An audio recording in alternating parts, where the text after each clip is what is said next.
کیونکہ اللہ کے یہاں زنا کی توبہ تو ہے، غیبت کی توبہ نہیں ہے۔ لیکن اس زمانے میں عجیب حال ہے لوگوں کا کہ وہ منکر کرنے والوں سے بھی جا کر بتاتے نہیں کہ آپ یہ نہ کریں، دوسروں کو جا کے خبر کرتے ہیں کہ بھائی فلاں صاحب یوں کر رہے ہیں۔ ارے بھائی جو صاحب کر رہے تھے آپ ان سے کہتے نا جا کر، آپ تو غیبت کر کے اس زنا کرنے والے کے زنا سے زیادہ بڑے کام کے اندر مشغول ہیں، کیونکہ اللہ کے یہاں زنا کی توبہ تو ہے، غیبت کی توبہ نہیں ہے۔ لوگ اس نے تو وہ گناہ کیا جس سے اللہ اس کو معاف کر دیں، زنا کیا اللہ زنا کو معاف کر دیں گے۔ آپ نے زنا کی خبر کی، آپ کی معافی اللہ کے یہاں نہیں ہے، تو کیوں بھائی؟ جس گناہ کی اللہ کے یہاں معافی ہو وہ گناہ زیادہ بڑا ہے، جس گناہ کی اللہ کے یہاں معافی نہیں ہے وہ گناہ زیادہ بڑا ہے؟ بتاؤ، سوچو، جس گناہ کی اللہ کے یہاں معافی، جس گناہ کی اللہ کے یہاں معافی ہے وہ زیادہ بڑا گناہ ہے، جس گناہ کی معافی نہیں ہے وہ زیادہ بڑا ہے؟ سیدھی بات ہے، جس گناہ کی اللہ کے یہاں معافی نہیں وہ گناہ زیادہ بڑا ہے۔ اور آپ جانتے ہیں صحیح حدیث میں ہے کہ غیبت زنا سے بڑا گناہ ہے، کیونکہ زنا کی اللہ کے یہاں معافی ہے، غیبت کی معافی نہیں ہے، غیبت کی معافی نہیں ہے۔ بسم اللہ الرحمن الرحیم۔ السلام علیکم ورحمۃ اللہ۔ حضرت جی مولانا سعد صاحب دامت برکاتہم کا بیان سماعت فرمائیے۔ بیان کو لائک اور شیئر کرنا مت بھولیے اور اپنی آراء سے ضرور آگاہ کیجیے۔ جزاکم اللہ خیر۔ میرے محترم دوستو، بزرگوں، عزیزو، اللہ رب العزت نے دعوت کے عمل کو شرط قرار دیا ہے غیبی مددوں کے اترنے کے لیے۔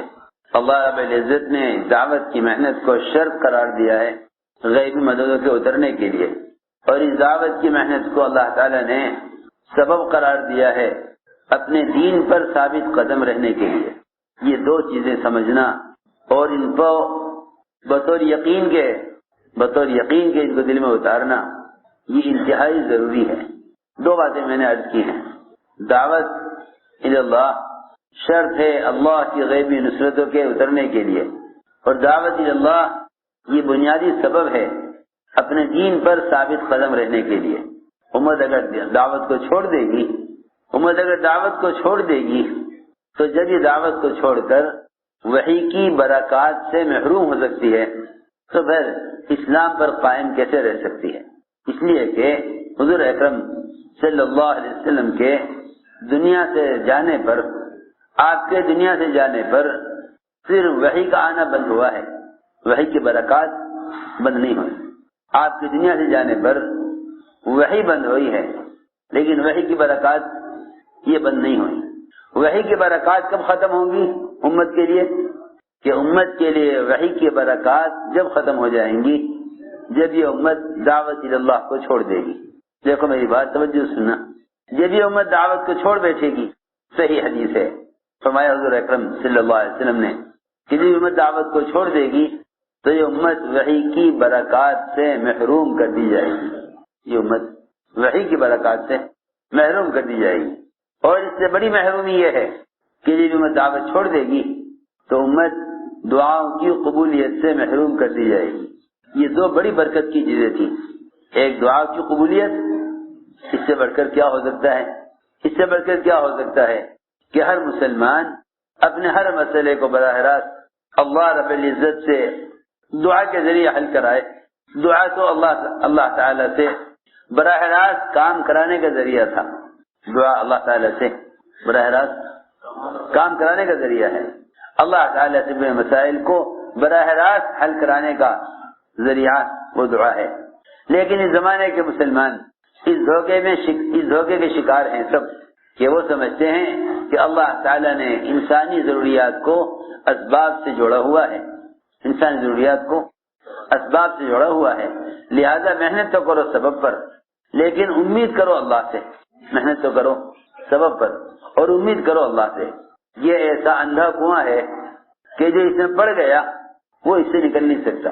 سنو میری بات توجہ سے، یہ ایسا اندھا کنواں ہے اور یہ ایسی بھٹکی ہوئی راہ ہے کہ جو مسلمان اس غلط خیال میں پڑ گیا کہ سبب بنانا ہمارے ذمہ ہے اور کام بنانا اللہ کے ذمہ ہے، ہم اسباب اختیار کریں گے اور پھر اللہ سے دعا کریں گے کہ اے اللہ تو اس سبب میں اپنی قدرت سے کامیابی ڈال دے، تو اس سبب میں اپنی قدرت سے کامیابی ڈال دے۔ اے اللہ ہم نے سبب اختیار کیا ہے تو اس سبب میں اپنی قدرت سے کامیابی ڈال دے۔ ایسے لوگ کوششیں کریں گے، محنت کریں گے اسباب پر اور امید کریں گے اللہ سے. سمجھتے تھے یہ راستہ سراسر ناکامی کا ہے، یہ راستہ سراسر ناکامی کا ہے، یہ راستہ سراسر ناکامی کا ہے کہ محنت کریں اسباب پر اور امید کریں اللہ سے، محنت کریں اسباب پر اور امید کریں اللہ سے. یہ راستہ سراسر ناکامی کا ہے. کامیابی کا راستہ کیا ہے کہ محنت کریں اعمال پر، امید کریں اللہ کی ذات سے. رہے اسباب، انہیں اختیار تو کریں لیکن نہ ان اسباب کی بنیاد پر دعائیں کریں، نہ ان اسباب کی بنیاد پر امید کریں. محنت کریں اعمال پر اور امید کریں اللہ سے، محنت کریں اعمال پر، امید کریں اللہ سے. اس لیے کہ اللہ سے امید کرنے کا عمل ہی راستہ ہے. اللہ سے امید کرنے کا عمل ہی ایک راستہ ہے. اللہ سے امید کرنے کا عمل ہی ایک راستہ ہے. سبب اللہ سے امید کرنے کا راستہ نہیں ہے. سبب اللہ سے امید کرنے کا راستہ نہیں ہے. ورنہ سبب پر کامیابی کی امید، سبب پر اللہ سے، سنو میری بات توجہ سے، سبب پر اللہ سے کامیابی کی امید تو مشرکین بھی کیا کرتے تھے. سبب پر، اسباب کی بنیاد پر کامیابی کی امید مشرکین بھی کیا کرتے تھے. وہ یہ کہتے تھے کہ ہم ظاہری اسباب پر کوشش کرتے ہیں لیکن کام رہنے والی ذات اللہ کی ہے.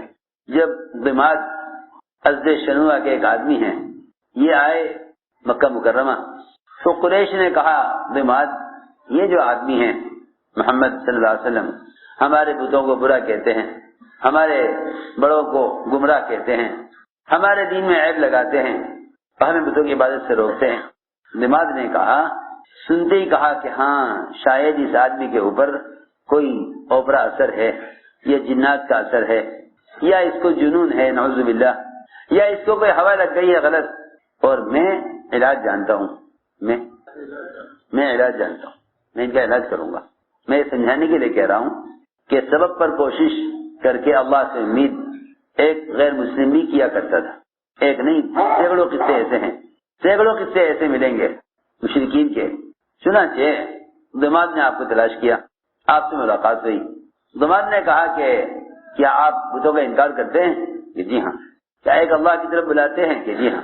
دماغ نے کہا کہ آپ پر کوئی کسی جن کا اثر یا کسی غلط ہوا آپ کو لگ گئی ہے اور میں آپ کا علاج کروں گا کیونکہ میں اس لائن کا علاج جانتا ہوں، اس لائن کا علاج کرنا جانتا ہوں. اور آپ پریشان نہ ہوں، میں نے تو آپ سے بھی زیادہ بڑے بڑے بیماروں کا علاج کیا ہے، وہ بھی ٹھیک ہو گئے میرے علاج سے، اور آپ بھی ٹھیک ہو جائیں گے. میں کوشش کروں گا، لیکن بات یہ ہے کہ شفا صرف اللہ کے ہاتھ میں ہے. کون کہہ رہا ہے؟ مشرک، کہ شفا صرف اللہ ہی دیتے ہیں. میں تو ظاہری کوشش کروں گا. ایک مشرک سے آپ نے فرمایا کہ تم پر کوئی پریشانی آ جائے، کوئی مالی نقصان ہو جائے تو تم اس مالی نقصان کی تلافی کس سے کراتے ہو؟ تمہارے مسائل کو کون حل کرتا ہے؟ اس نے کہا، مشرک نے، کہ وہ تنہا اللہ جو آسمانوں میں ہے وہی میرے تمام مسائل کا حل کرتا ہے. تو آپ نے فرمایا جب اللہ کرنے والے ہیں تو پھر تم بتوں سے کیوں امید کرتے ہو؟ کیوں بتوں سے امید کرتے ہو جب اللہ کرنے والے ہیں؟ میں نے عرض کیا کہ اجتماعی طور پر مسلمانوں نے یہ راستہ پکڑا ہے کہ محنت کرو اسباب پر اور امید کرو اللہ سے. حالانکہ جو آدمی کوشش کر رہا ہے سبب پر اور عمل سے غافل ہے، ایسا شخص اللہ سے امید کرنے میں جھوٹا ہے. ایسا شخص اللہ سے امید کرنے میں جھوٹا ہے. اور حدیث میں ایسے آدمی کو عاجز کہا ہے. عاجز سے کہتے ہیں جو کچھ نہ کر سکے، جو کچھ نہ کر سکے. لوگ دنیاوی لائن سے ساری کوششیں کریں لیکن اللہ حدیث میں اس کو عاجز کہا ہے. عاجز، یہ کچھ بھی نہیں کر سکتا، کیونکہ یہ جس کوشش میں لگا ہوا ہے یہ کوشش اس کی کامیابی کا راستہ نہیں ہے. سمجھتے تھے اسباب میں کامیابی کا نظر آنا کامیابی کا دھوکہ ہے. اسباب میں کامیابی کا نظر آنا کامیابی کا دھوکہ ہے. اسباب میں کامیابی کا نظر آنا کامیابی کا دھوکہ ہے، اور اعمال کے اندر کامیابی نظر آنا یہ کامیابی یقینی ہے.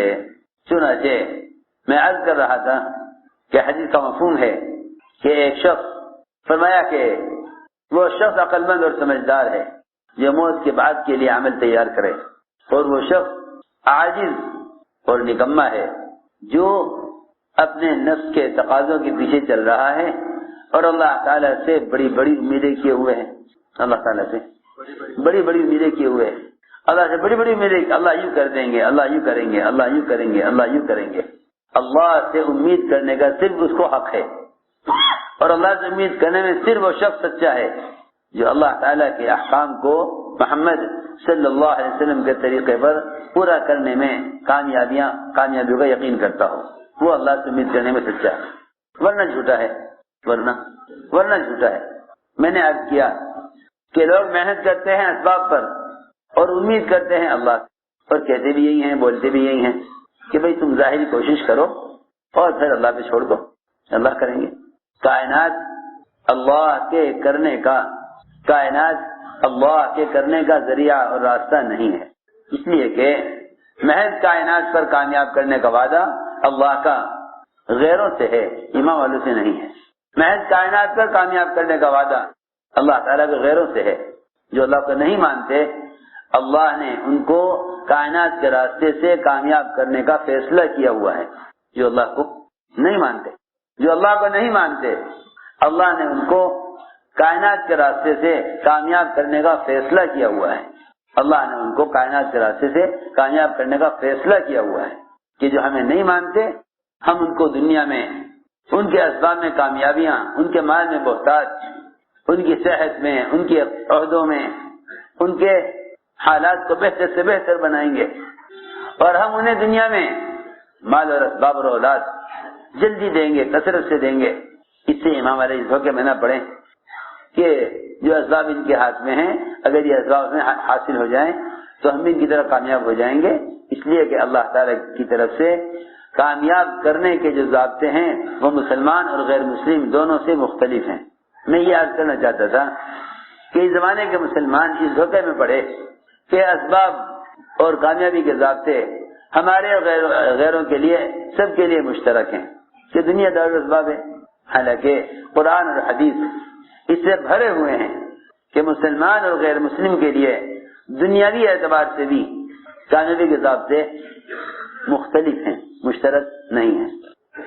مسلمان اور غیر مسلم کے لیے کامیابی کے ضابطے مختلف ہیں، مشترک نہیں ہیں۔ اگر مسلمان نے غیروں کے راستوں سے کامیابی کا ارادہ کیا تو اللہ ناکام کریں گے، تو اللہ تعالیٰ ناکام کریں گے۔ اگر مسلمان نے کامیابی حاصل کرنے کے لیے راستہ غیروں کا پکڑا اور اللہ سے امید بھی رکھی تب بھی ناکام ہوگا، اس لیے کہ کامیابی اللہ سے امید کرنے پر نہیں ہے، کامیابی اللہ سے امید کرنے پر نہیں ہے۔ ہماری بات پوری سننا، آدھی بات سنو گے، آدھی نقل کرو گے، پھر آؤ گے مسئلہ لے کر۔ اللہ رب العزت سے مسلمان کے لیے کامیابی لینے کا راستہ وہ کائنات کے نقشے نہیں ہیں، بلکہ مسلمان کو چاہیے کہ وہ اللہ کو عمل پیش کرے، اللہ تعالیٰ کو عمل پیش کرے۔ اے اللہ، یہ تیرا حکم ہے اور یہ تیرا وعدہ ہے، میں نے تیرے حکم کو تیرے وعدے کے یقین پر پورا کر دیا ہے۔ کتنی آسان بات ہے۔ یوں نہ کہو اے اللہ یہ سبب ہے اور یہ میری حاجت ہے اور تو پورا کرنے والا ہے، یعنی حد یہ ہے کہ اگر دعا کے دوران سبب کو غور کرے اور سوچے تو دعا کی قوت ختم ہو جاتی ہے۔ اگر دعا کے دوران اسباب کو سوچے تو دعا کی قوت ختم ہو جاتی ہے۔ اگر دعا کے دوران اسباب کو سوچے تو دعا کی قوت ختم ہو جاتی ہے۔ اگر دعا کے دوران اسباب کو سوچے تو دعا کی قوت ختم ہو جاتی ہے۔ آپ دیکھیں گے آپ کو اکثریت مسلمانوں کی وہ ملے گی جو دعا میں اپنے معاش اور کمائی کے اسباب کو ہی سوچ رہے ہوں گے، یا اللہ تعالیٰ سے معاش کے اسباب کو مانگ رہے ہوں گے۔ اللہ تعالیٰ کی مطلق قدرت کو مسلمان اپنے محدود اسباب کے اندر مقید کر رہا ہے۔ اللہ تعالیٰ کی مطلق قدرت کو، کیونکہ یہ سب کی پابند نہیں ہے، مسلمان اپنی دعاؤں میں اس کی لامحدود قدرت کو اپنے محدود اسباب میں مقید کر رہا ہے۔ ہماری بات بہت مشکل سے سمجھ میں آئے گی اور بہت توجہ سننی پڑے گی۔ اے اللہ اس دکان سے ہی نفع دے دے.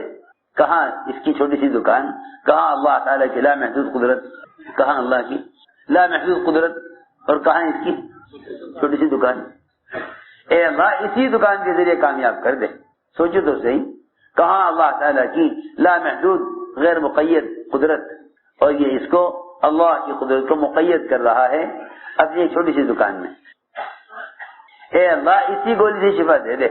کہاں اللہ کی ذات عالی جو شفا کے دینے میں با اختیار, اور کہاں اس نے ایک گولی میں اللہ تعالیٰ کی ساری قدرت کو شفا دینے کے لیے مقید کر دیا. ہماری اسباب کی بیڑیوں نے یعنی ہماری دعاؤں کی قوت کو سلب کیا ہوا ہے, دعا کی قوت کو سلب کیا ہوا, نکالا, ختم کیا ہوا ہے. اس لیے میں عرض کر رہا تھا کہ لوگ دعا میں بھی اسباب کو ہی سامنے رکھ کر مانگتے ہیں, حالانکہ اللہ نے قرآن میں دعاؤں کو جوڑا ہے عبادات کے ساتھ, دعاؤں کو جوڑا عبادات کے ساتھ, اور ہم سب نے دعا کو جوڑا ہے اسباب کے ساتھ. پہلے سبب کام ہو جائے تو ٹھیک ہے, نہ ہو تو دعا. یہ بھی کوئی جوڑ بٹھایا, کتنا غلط جوڑ بٹھایا مسلمانوں نے, کتنا غلط جوڑ بٹھایا ہے. سبب اور دعا, سبب کا دعا کا کوئی جوڑ ہی نہیں ہے, سبب کا دعا کا کوئی جوڑ ہی نہیں ہے. نہ قرآن میں ملتا ہے نہ حدیث میں. سبب اور دعا کا کوئی جوڑ ہی نہیں ہے. کیوں؟ اس لیے کہ اسباب بالکل غیر یقینی اور دعا بالکل یقینی. اور سب فرماتے تھے, اللہ اکبر, حضرت فرماتے تھے اگر دل میں نماز کے ساتھ سبب کا بھی یقین ہے تو نماز نکل کر باہر آ جائے گی, اس لیے کہ نماز کا دکان کے ساتھ دل کے یقین میں کوئی جوڑ نہیں ہے. اگر دکان اور نماز دونوں کو دل میں برابر رکھا تو نماز باہر آ جائے گی کہ اس کا غیر یقینی چیز کے ساتھ گزارا نہیں ہے. کہ ہاں بھائی نماز بھی ہے, دکان بھی ہے, نماز بھی ہے. سنو تو صحیح حضرت کی بات. فرماتے تھے اگر یوں کہا کہ دکان بھی ہے نماز بھی ہے تو نماز یقین سے باہر آ جائے گی. اگر یہ کہتا ہے نہیں صرف نماز ہی ہے, صرف نماز ہی ہے, تو نماز کا یقین دل میں رہے گا, دکان کا یقین نہ رہے گا. اگر کہتا ہے اسباب بھی ہیں اعمال بھی ہیں, تو پھر حضرت سمجھتے تھے کہ یقین میں دونوں جمع نہیں ہو سکتے, یقین میں دونوں جمع نہیں ہو سکتے, یقین میں دونوں جمع نہیں ہو سکتے. یقین تو ایک ہی چیز کا ہوگا, یقین تو ایک ہی چیز کا ہوگا. دکان اور نماز یہ دونوں یقین میں جمع نہیں ہو سکتے, یقین تو ایک ہی چیز کا ہوگا. اس لیے کہ ہمیشہ یاد رکھو کہ یقینی چیز ایک ہوگی, یہ نہیں کہ دو چیزوں کا ایک وقت میں یقین ہو, عمل کا بھی سبب کا بھی, یہ نہیں ہو سکتا. تو میں نے عرض کیا کہ لوگوں نے دعاؤں کو جوڑ لیا ہے اسباب کے ساتھ, اور اس کی وجہ کیا ہے؟ اس زمانے میں دعائیں اسباب کے ساتھ کیوں جڑ گئیں؟ اس لیے کہ دعا یقینی چیز ہے, دعا یقینی چیز ہے. جس چیز کا مسلمان یقین کرے گا اس کے ساتھ دعا کو جوڑ لے گا. اگر یقین اعمال پر آ جائے تو پھر یہ اللہ کے ضابطے کے مطابق دعا کو جوڑ لے گا عبادت کے ساتھ. اور اگر یقین اعمال پر نہیں اسباب پر ہے تو پھر یہ دعا کو جوڑ لے گا اسباب کے ساتھ. کیسی آسان بات. جس چیز کا یقین ہوگا دعا کو اس کے ساتھ ملا لے گا, کیونکہ دعا یقینی چیز ہے, وہ یقینی چیز کو چاہتی ہے. دعا یقینی چیز ہے, وہ یقینی چیز کو چاہتی ہے. اگر یقین سبب پر ہے تو پھر دعا میں اسباب مانگے گا, اور اگر یقین عمل پر ہے تو دعا میں عمل کو اللہ کے سامنے رکھ کر عمل کے ذریعے مانگے گا. سیدھی بات.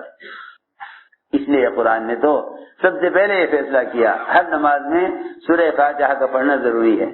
اس میں ہے ایاک نعبد و ایاک نستعین, اے اللہ ہم تیری ہی عبادت کرتے ہیں, تیرے ماں سوا کی عبادت نہیں, اور تیرے ماں سوا سے استعانت نہیں. یعنی دعا بھی عبادت تیرے لیے اور دعا بھی تجھ سے, استعانت بھی تیری ذات سے. یہاں اللہ نے عبادات کو جوڑا ہے, دعا کو جوڑا ہے عبادات کے ساتھ, دعا کو جوڑا عبادات کے ساتھ. میں نے عرض کیا کہ اللہ تعالی نے قرآن میں ہر جگہ آپ دیکھیں گے, ہر جگہ دیکھیں گے کہ دعائیں عبادات کے ساتھ ملیں گی, دعائیں عبادات کے ساتھ ملیں گی. جہاں بھی دیکھو گے دعائیں عبادات کے ساتھ ملیں گی. استعینوا بالصبر والصلاۃ, جہاں بھی اللہ سے استعانت کی آیت ملے گی قرآن میں, اس کے آگے پیچھے عبادت اور عمل ہی ہوگا. اس کے آگے پیچھے عبادت اور عمل ہی ملے گا, کیونکہ قرآن نے دعاؤں کو عبادات کے ساتھ جوڑا ہے، قرآن نے دعاؤں کو عبادات کے ساتھ جوڑا. میں نے اس لیے عرض کیا کہ جب یہ امت دعوت چھوڑ دے گی تو سب سے پہلا نقصان وہ یہ ہوگا، سب سے پہلا نقصان یہ ہوگا کہ دعا سے یقین ہٹے گا. دعا سے یقین ہٹے گا اور جب دعا سے یقین ہٹ جائے گا تو پھر دعاؤں کا قبول ہونا نظر نہیں آئے گا. اور یہ تو آپ جانتے ہیں، صحیح روایت ہے کہ اللہ تعالیٰ اس دل کی دعا قبول نہیں کرتے جس دل میں دعا کی قبولیت کا یقین نہ ہو. آپ دعا مانگیں گے، جب وہ قبول نہ ہوگی تو رفتہ رفتہ دعا کی قبولیت سے یقین ہٹ جائے گا. اور اللہ تعالیٰ کا عجیب نظام ہے، اللہ تعالیٰ دعا کی قبولیت کو مؤخر کرتے ہیں اور دعا کے نتیجے کو ظاہر کرنے میں تاخیر کرتے ہیں. دعا کے نتیجے کو ظاہر کرنے میں، ایسے سونے والوں سنو دھیان سے، دعا کی قبولیت کو مؤخر کرتے ہیں. دعا کی قبولیت کو مؤخر کرتے ہیں. آج مانگا نہیں ملا، کل مانگا نہیں ملا. کیوں؟ اللہ تعالیٰ دو وجہ سے دعا کو مؤخر کرتے ہیں. ایک تو اس لیے کہ اللہ تعالیٰ کو اپنے بندے کا مانگنا پسند ہے. کوئی بھی حاجت پوری نہ ہو، دعا اللہ سے مانگتے رہنا اللہ کا امر ہے. اس لیے کہ دعا کا مانگنا محتاجی کو ظاہر کرنا ہے. دعا کا مانگنا اللہ کے سامنے محتاجی ظاہر کرنا ہے. کوئی حاجت پوری نہ ہو تب بھی دعا مانگنا ہے، اور کوئی حاجت پیدا نہ ہو تب بھی دعا مانگنا ہے. کوئی حاجت پوری نہ ہو تب بھی دعا مانگنا ہے، اور کوئی حاجت پیدا ہی نہ ہو تب بھی دعا مانگنا ہے. ارے سنو تو صحیح، ہم دعا جب مانگتے ہیں جب کوئی حاجت سبب سے پوری نہیں ہوتی. آپ کو بتا رہا، جتنے بھی اللہ مجھے معاف فرمائے لوگ اسباب سے تنگ آ کر دعا کی طرف آتے ہیں. اسباب سے تنگ آ کر جب دیکھتے ہیں کہ اس سبب سے کام نہیں بن رہا ہے تب آتے ہیں دعا کی طرف. حالانکہ دعا کی طرف آنا سبب کی طرف جانے سے پہلے ہے. دعا کی طرف آنا سبب کی طرف جانے سے پہلے ہے. دعا کی طرف آنا سبب کی طرف جانے سے پہلے ہے، اور ہم اسباب سے تھکنے کے بعد آتے ہیں دعا کی طرف. اس کی مثال سمجھنی چاہیے. اگر کوئی وزیر آپ سے یہ کہہ دے، حالانکہ حقیقت میں فقیر ہے، جو سمجھتے تھے جب تک تمہیں سارے وزراء فقراء نظر نہ آئیں اور تم سارے وزراء کو فقراء یقین نہ کرو، اس وقت تک تم اللہ کی ذات سے فائدہ نہیں اٹھا سکتے. ایسا وزیر اگر تم سے یہ کہہ دے کہ تمہارا کام میرے ذمہ ہے اور تمہارا کام میں کروں گا، کوئی بات ہو تو مجھ سے کہنا. اگر یہ شخص اپنی کسی حاجت کے لیے نیچے کے لوگوں کے پاس چلا جائے اور پہلے وزیر کے پاس نہ جائے، اور وزیر دیکھ رہا ہے کہ میں نے اس سے وعدہ کیا تھا مگر یہ مجھے چھوڑ کر نیچے کے لوگوں سے اپنا کام کرانے کی کوشش کر رہا ہے اور لوگ اس کا کام کر نہیں رہے، تو آپ سچی بتائیے اس وزیر کو غصہ آئے گا یا خوشی ہوگی؟ اور کل جب یہ سب سے تنگ آ کر اس وزیر کے پاس جائے گا اور یہ کہے گا کہ آپ کر دیں میرا کام، تو وہ غصے میں یہ کہے گا کہ نہیں، انہی کے پاس چلے جاؤ جن کے پاس تم مجھے چھوڑ کر گئے تھے. دیکھو تو صحیح، جب ایک وزیر جو خود محتاج ہے، جب اس کے بعد برداشت نہیں کہ میرے ہوتے ہوئے میرا دوست میرے غیر سے کہے، تو پھر اللہ رب العزت جو اپنی تمام چاہتوں میں قادر مطلق ہیں اور بندے سے وعدہ کیے ہوئے ہیں، محتاجگی سے پاک ہیں، وہ دیکھ رہے کہ میں نے اس سے وعدہ کیا ہوا ہے مگر یہ ان لوگوں کے پاس جا رہا ہے جو خود میرے محتاج ہیں. تو میرے دوستو، میں نے عرض کیا کہ اللہ تعالی حاجت کو مؤخر کر دیتے ہیں. اپنے بندے کا اللہ کو مانگنا پسند ہے. اللہ کو اپنے بندے کا مانگنا پسند ہے. اللہ کو اپنے بندے کا مانگنا پسند ہے. اس زمانے میں تو لوگ ایک چیز کی دعا مانگیں گے، اگر وہ اسی دن قبول ہو گئی تو ہو گئی، ورنہ یہ کہیں گے کہ بھئی میں نے فلاں دعا مانگی تھی مگر قبول نہیں ہوئی. حالانکہ اس کے بعد وحی نہیں آتی جسے اس کو معلوم ہو صحیح یقینی طور پر کہ اللہ تعالیٰ کی ہاں یہ دعا قبول ہوئی یا نہیں ہوئی، یا اللہ مجھے چیز دیں گے یا نہیں دیں گے. حضور اکرم صلی اللہ علیہ وسلم پر تو وحی آتی تھی. آپ پر تو وحی آتی تھی. سنو میری بات توجہ سے, آپ پر تو وحی آتی تھی. آپ نے عرفات کا میدان جہاں دعا کا قبول ہونا یقینی اور دعا کے قبولیت کا وقت بھی متعین ہے, اس وقت سے اس وقت تک عرفہ کا وقوف ہے, اور اس وقت سے اس وقت تک جو دعا مانگی جائے گی قبول ہوگی. آپ نے وہاں دعا مانگی, ساری دعائیں قبول ہو گئی. ایک دعا جو سب سے زیادہ اہم اور ضروری تھی آپ نے مانگی عرفات میں کہ اے اللہ آپ اس پر قادر ہیں, آپ اس پر قادر ہیں کہ مظلوم کو اپنے پاس سے بدلہ دے دیں, مظلوم کو اپنے پاس سے بدلہ دے دیں اور ظالم کو معاف کر دیں, ظالم کو اور مظلوم کو اپنے پاس سے بدلہ دے دیں.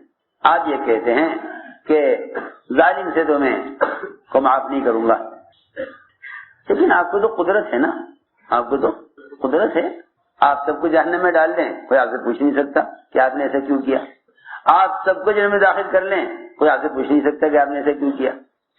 تو جب آپ کو قدرت ہے تو آپ نے قدرت سے ظالم کو معاف کر دیں, اور اس نے جو مظلوم کے ساتھ زیادتی کی ہے اس میں آپ مظلوم کو اپنے پاس سے بدلہ دے دیں. تو اللہ تعالی نے وحی سے بدلا دیا کہ یہ دعا قبول نہیں ہوگی. سنو تو صحیح, یہ دعا قبول نہیں. اس سے یقینی کوئی بات ہو سکتی ہے؟ اللہ فرما رہے ہیں کہ یہ دعا قبول نہیں. ہم تو یہ سوچیں کہ یہ کام نہیں ہوا, یہ دعا قبول نہیں ہوئی. وہاں اللہ نے کہہ دیا کہ ساری دعائیں آپ کی قبول ہو گئی عرفہ کی, لیکن یہ دعا قبول نہیں ہوئی کہ اللہ تعالیٰ مظلوم کو اپنے پاس سے بدلہ دے دیں اور ظالم کو معاف کر دیں. یہ دعا قبول نہیں ہوگی. حضور اکرم صلی اللہ علیہ وسلم اللہ تعالیٰ کے یہ کہنے کے باوجود کہ یہ دعا آپ کی قبول نہیں ہوگی, آپ نے دعا میں اور کوشش بڑھا دی بجائے چھوڑنے کے. سنو تو صحیح, بجائے چھوڑنے کے بھائی چلو یہ دعا چھوڑ دو جب اللہ تعالیٰ منع کر رہے ہیں, اور اللہ نے انکار کر دیا. سنو تو صحیح, اللہ نے انکار کر دیا.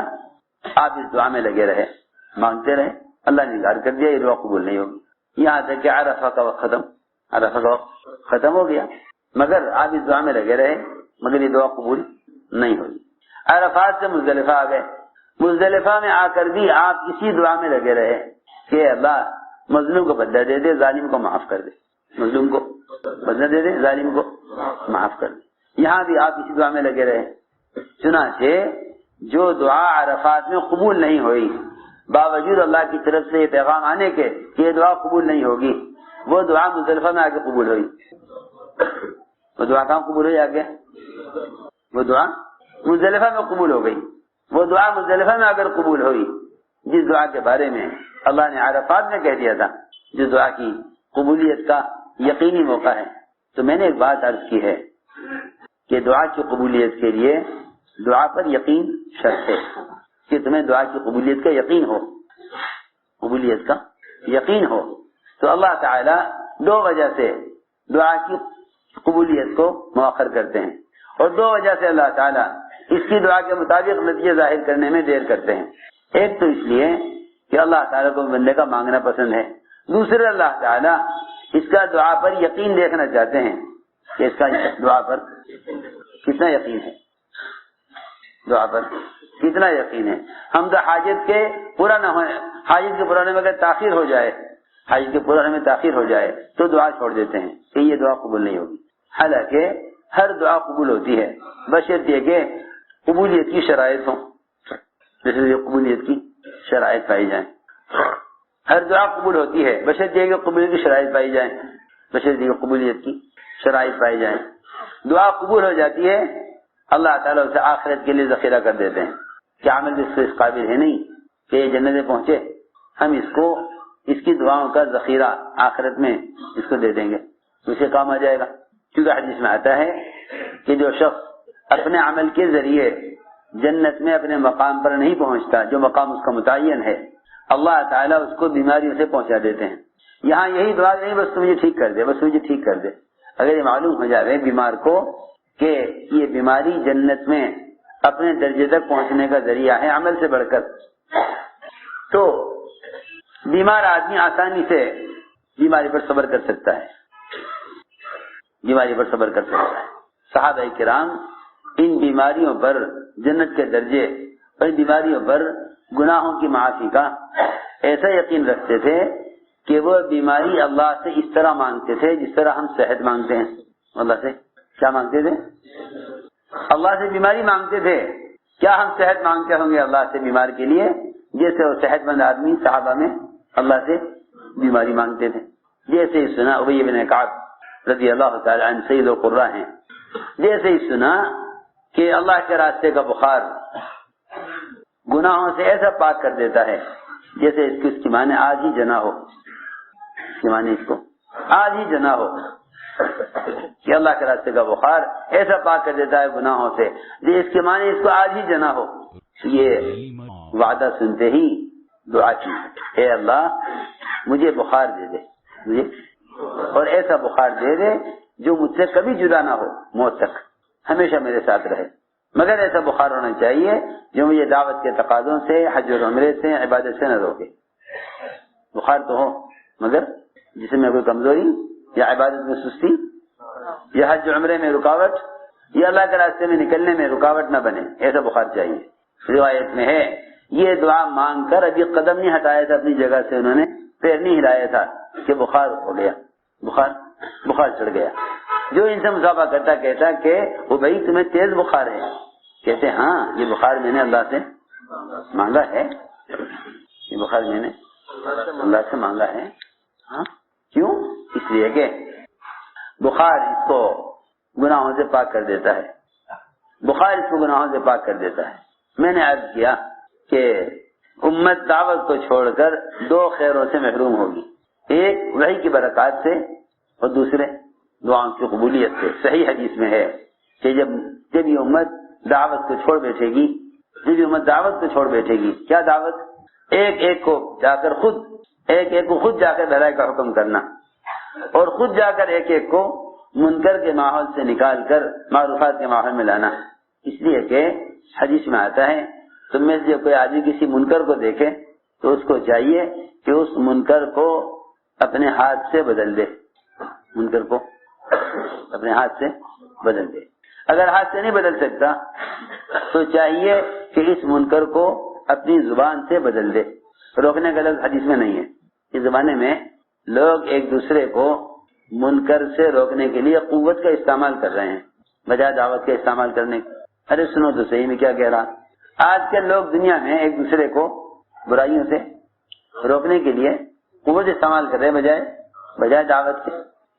بھئی کیا فرق ہے دعوت اور قوت میں؟ دعوت اور قوت میں فرق یہ ہے کہ منکر کرنے والوں کا مقابلہ کر رہے ہیں تاکہ یہ منکر کرنے والے مغلوب ہو کر منکر کو چھوڑ دیں. ارے سنو تو صحیح، منکر سے روکنے کے لیے اس زمانے کے مسلمان پڑھے لکھے مسلمان منکر سے روکنے کے لیے سب سے بڑی غلطی یہ کر رہے ہیں کہ وہ منکر کرنے والوں کا مقابلہ کر رہے ہیں. ارے بھائی تم جن کا مقابلہ کر رہے ہو وہ بھی تمہارے اندر منکرات دیکھ رہے ہیں، وہ بھی تمہارے اندر کیا دیکھ رہے؟ منکرات دیکھ رہے. تم تو فرشتے نہیں ہو. اگر منکرات تمہیں دوسروں کے اندر نظر آ رہے ہیں تو دوسروں کو بھی تمہارے منکرات نظر آ رہے ہیں. جب یہ منکر سے روکنے کے لیے مقابلے پر آئے تو وہ مقابلے پر آ گئے. کیا اچھی بات ہے، آپ ہماری اصلاح کریں، ہم آپ کی اصلاح کریں. اس وقت پوری دنیا میں جتنا فساد ہے عوام میں یا خواص میں، پڑھے لکھوں میں یا ان پڑھ لوگوں میں، اس کی بنیادی وجہ یہ ہے کہ امر معروف اور نہی عن المنکر جو نجات کے دو بنیادی فریضے ہیں، جو نجات کے لیے دو بنیادی فریضے ہیں، ان دونوں فریضوں کے ادا کرنے کا سنت طریقہ مسلمان چھوڑ چکا ہے. ان دونوں فریضوں کی ادائیگی کا سنت طریقہ مسلمان چھوڑ چکا ہے، چاہے وہ عوام ہو یا خواص ہیں. انہیں امت کی اصلاح کا غم تو ہے، لیکن اصلاح کرنے میں امر معروف اور نہی عن المنکر ان دو فریضوں کے ادا کرنے میں وہ سنت کے اور صحابہ کے طریقے سے سب اکثریت ہٹی ہوئی ہے. ہماری بات توجہ چاہے گی بہت. منکر کو بدلنے کا حکم ہے، منکر کو بدلنے کا حکم ہے. من رأى منکم منکرا فلیغیرہ بیدہ. جو تم میں سے منکر کو دیکھے اس کو چاہیے کہ اپنے ہاتھ سے اس کو بدل دے، اپنے ہاتھ سے اس کو بدل دے. اگر ہاتھ سے نہیں بدل سکتا تو زبان سے بدل دے، اس کو زبان سے بدل دے. اس کو زبان سے بدل دے. فلیغیر بلسانی، زبان سے بدلے. زبان سے بدلنا کیا ہے؟ بلکہ علماء نے لکھا ہے کہ زبان سے بدل دینا یہ جہاد کی سب سے اعلیٰ قسم ہے. یہ جہاد کی سب سے اعلیٰ قسم ہے. حضرت علی بھی فرماتے تھے رضی اللہ تعالیٰ عنہ کہ جہاد کی 3 قسمیں ہیں. جہاد کی 3 قسمیں ہیں. حضرت علی فرماتے تھے جہاد کی 3 قسمیں ہیں. جہاد بالید، جہاد باللسان، جہاد بالقلب. اس حدیث میں بھی منکر کو بدلنے کے لیے 3 درجے بتائے.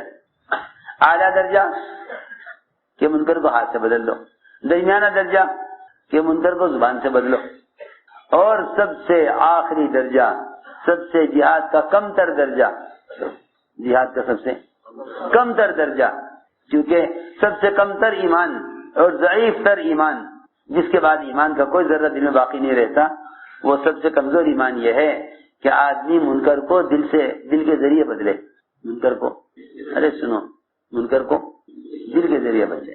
منکر کو دل کے ذریعے بدلے. ارے بھائی، دل کے ذریعے کیسے بدلے گا؟ کیونکہ زبان کھول نہیں سکتا، حالات ایسے ہیں. ہاتھ سے بدل نہیں سکتا، اس کی طاقت نہیں ہے. تو آخری درجہ یہ ہے کہ اپنے دل کی قوت کو استعمال کرے دعا کے ذریعے اللہ سے کہہ کر اس منکر کو بدلنے کے واسطے. بہت آسان بات ہے. فلیغیر بقلبی، کہ دعا کے ذریعے بدلے منکر کو دعا کے ذریعے بدلے منکر کو دعا کے ذریعے بدلے منکر کو دعا کے ذریعے بدلے. اس لیے کہ اصل دعا دل سے ہے، اسی لیے دعا میں ہاتھ کو اٹھانا ضروری لازم نہیں ہے. اصل دعا دل سے ہے. لوگ دعا میں ہاتھ اٹھا لیتے ہیں لیکن دل ان کا غافل ہوتا ہے. صرف ہاتھ اور زبان سے دعا کرتے ہیں. صرف ہاتھ اور زبان سے دعا کرتے ہیں. جو دل اصل ہے دعا میں وہ غافل ہوتا ہے. دعا میں جو اصل دل ہے وہ غافل ہوتا ہے. اس روایت سے معلوم ہوتا ہے کہ دعا اصل دل کا کام ہے. دعا اصل دل کا کام ہے. فرمایا حدیث میں فلیغیرہ بقلبی، کہ اپنے دل کے ذریعے اس منکر کو ختم کرائے. اور یہ ایمان کا سب سے کمزور ترین درجہ ہے. اگر کوئی شخص دعاؤں کے ذریعے تنہائیوں میں اللہ سے کہہ کر منکر کو ختم کرانے کے لیے کوشش نہیں کرتا اور دعائیں نہیں کرتا تو اس کا مطلب یہ ہے کہ دل ایمان سے بالکل خالی ہو چکا ہے. اس روایت میں ہے کہ اگر یہ دل سے اس منکر کو بدلوائے اللہ سے کہہ کر تو پھر یہ اس کے ایمان کا سب سے کمزور ترین درجہ ہے. وذالک اضعف الایمان، وذالک اضعف الایمان، کہ سب سے کمزور ترین ایمان ہے اس شخص کا جو بیچارہ نہ زبان کھول سکتا ہے نہ ہاتھ سے منکر کو بدل سکتا ہے. اس کا سب سے کمزور ترین ایمان اس شخص کا ہے جو کم سے کم روزانہ تنہائیوں میں دعاؤں کے ذریعے اللہ سے کہہ کر منکر کو ختم کرائے. وذالک اضعف الایمان، یہ سب سے کمزور ترین ایمان ہے. یہ سب سے کمزور ترین ایمان ہے کہ دل کے ذریعے منکر کو بدلے. فلیغیر بقلبی. تو میں نے عرض کیا کہ جہاد کی 3 قسمیں: جہاد بالید، جہاد باللسان، جہاد بالقلب. اور جہاد بالقلب یہ ہے کہ دل کی کوشش دعا کے ذریعے اللہ سے کہہ کر منکر کو بدلوائے. اس کو میں عرض کر رہا تھا کہ اس زمانے میں لوگ منکر کو ختم کرانے کے لیے منکر کرنے والوں سے مقابلہ کرتے ہیں. منکر کرنے والوں سے مقابلہ کرتے ہیں.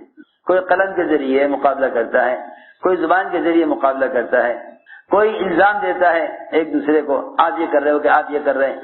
یہ سارا فساد اس لیے ہے کہ مسلمان کو منکر سے روکنے کے لیے سنت کے طریقے سے ہٹا ہوا ہے. حضور اکرم صلی اللہ علیہ وسلم کا طریقہ یہ تھا کہ آپ اگر کسی کو کسی منکر سے روکنا چاہتے تو آپ صلی اللہ علیہ وسلم اس شخص کی طرف اشارہ بھی نہیں کرتے تھے جو اس منکر کو کر رہا ہے، بلکہ یہ فرماتے ہیں مجلس میں کہ کیا ہو گیا بعض لوگوں کو کہ وہ ایسا کرتے ہیں. کون کرتا ہے یہ نہیں معلوم، کون کرتا ہے یہ نہیں معلوم. یہاں تو لوگوں کو لذت اور مزہ ہی اس میں آتا ہے کہ وہ پہلے منکر کرنے والے کا تعارف کرائیں کہ کون صاحب جو ایسا کر رہے ہیں. حالانکہ جو کسی مسلمان کے منکر کو ظاہر کرتا ہے اللہ تعالیٰ اسی وقت فیصلہ کر دیتے ہیں اس منکر کے ظاہر کرنے والے کو اس منکر کے اندر مبتلا کرنے کا. یہ مرے گا نہیں جب تک خود یہ گناہ نہ کر لے، کیونکہ کسی مسلمان کو رسوا کرنے کے لیے اس کے منکر کو ظاہر کرنا، کسی مسلمان کو رسوا کرنے کے لیے اس کے منکر کو ظاہر کرنا 36 مرتبہ زنا کرنے سے زیادہ برا ہے. سمجھ میں آئی بات؟ ابوبکر صدیق رضی اللہ تعالیٰ عنہ کے خطبے کا یہ ٹکڑا ہے.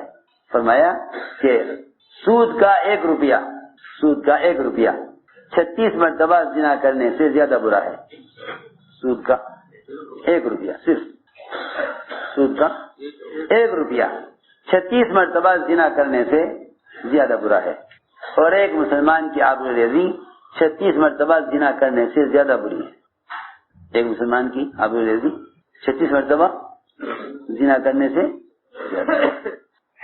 تو میں نے عرض کیا کہ لوگ کسی کو منکر سے روکنے کے لیے پہلے شور مچاتے ہیں. ایسا معلوم ہوتا ہے کہ منکر کو ختم نہیں کرنا چاہتے بلکہ منکر کرنے والے کو ختم کرنا چاہتے ہیں. سمجھ آئی بات؟ ایسا معلوم ہوتا ہے کہ منکر کو ختم کرنا نہیں چاہتے بلکہ منکر کرنے والے کو ختم کرنا چاہتے ہیں. ایسا معلوم ہوتا ہے کہ منکر کو ختم نہیں کرنا چاہتے، منکر کرنے والے کو ختم کرنا چاہتے ہیں. حالانکہ حضور اکرم صلی اللہ علیہ وسلم اور آپ کے صحابہ کرام کا طریقہ یہ تھا کہ جب معلوم ہوتا کہ فلاں نے یہ منکر کیا ہے تو اس کے منکر کو چھپا لیا کرتے تھے، تاکہ دوسروں کو اس منکر کا پتہ نہ چلے. اس لیے کہ باطل کو ختم کرنے کے لیے اس کے تذکرے چھوڑنا ضروری ہے. حضرت فرمایا کرتے تھے کہ باطل کو مارنا چاہتے ہو اس کا ذکر چھوڑ دو. لوگ معروفات کے تذکرے اتنے نہیں کرتے جتنے منکرات کے تذکرے کرتے ہیں. بھائی فلاں جگہ یہ ہو رہا ہے، فلاں جگہ یہ ہو رہا ہے، فلاں جگہ یہ ہو رہا ہے. اچھا، اس سے لوگوں کو معلوم ہوتا ہے کہ منکرات کیا ہیں. حالانکہ چاہیے کہ منکر کرنے والوں کے سامنے تو معروفات کو بیان کرو تاکہ وہ معروفات کی طرف آئیں. اگر منکر کرنے والوں کے منکرات کو بیان کرو گے تو لوگوں میں منکرات کا تعارف ہوگا، معروفات کو لوگ بھول جائیں گے. یعنی اچھی باتوں کو لوگ بھول جائیں گے، بری باتوں کو معلوم کر لیں گے. ایک لڑکی سے حضرت عمر کے زمانے میں زنا ہو گیا. چنانچہ لوگوں نے آ کر، اس کے والدین نے آ کر حضرت عمر سے کہا کہ جی ہماری لڑکی سے کافی عرصہ پہلے کی بات ہے، زنا ہو گیا تھا. آج اس لڑکی کا کسی جگہ سے شادی کا پیام آیا ہے. ہم سوچتے ہیں کہ لڑکی میں عیب ہے، اس سے زنا ہو چکا ہے، تو لڑکے والوں کو بتا دیں کہ بھئی اس سے زنا ہو چکا ہے، اس میں اندر ایک عیب ہے، چاہو شادی کرو چاہو نہ کرو. کیونکہ معاملے کی بات ہے، شادی ہو رہی ہے، عقد ہو رہا ہے. ہم چھپا دیں لڑکی کا عیب اور ہم شادی کر دیں لڑکی کا، یہ لڑکی کی تو یہ ذرا مناسب نہیں معلوم ہوتا. تو ہمارا خیال یہ ہے کہ ہم پیغام جو لے کر آئے ہیں لڑکی سے شادی کا، ان کو بتا دیں کہ بھئی ہماری لڑکی میں عیب ہے. لیکن خیال یہ آیا کہ پہلے حضرت عمر سے مشورہ کر لیں. آئے پوچھا آ کر امینین ایسی بات ہے، کیا کریں؟ بس اتنا سننا تھا. عمر رضی اللہ تعالیٰ عنہ نے اتنا سخت ڈانٹا ان دونوں ماں باپ کو، لڑکی کے والدین کو اتنا سخت ڈانٹا اور یہ فرمایا اگر میرے علاوہ تم نے اب کسی اور سے جا کر ذکر کیا اس لڑکی کے زنا کرنے کا تو میں تمہیں اتنی سخت سزا دوں گا کہ میں نے کسی کو ایسی سزا نہیں دی ہوگی. فرمایا جاؤ لڑکی کی شادی کرو اور ایسے شادی کرو جیسے تم کسی پاک دامن نیک ایسی لڑکی جسے کبھی برے کام کا خیال بھی نہ آیا ہو، اس کی شادی اس طرح کرو. اور اگر تم نے کسی ذکر کیا اس لڑکی کے زنا کرنے کا تو میں تمہیں اتنی سخت سزا دوں گا دونوں کو کہ سارے ملکوں کے لیے سزا عبرت ہو جائے گی. میں نے ساری بات اس پر عرض کی تھی کہ زمانے میں عوام خواص پڑھے لکھے ان پڑھ وہ نہیں جانتے کہ منکر سے روکنے کا اور منکر کے ماحول کو بدلنے کا سنت طریقہ کیا ہے.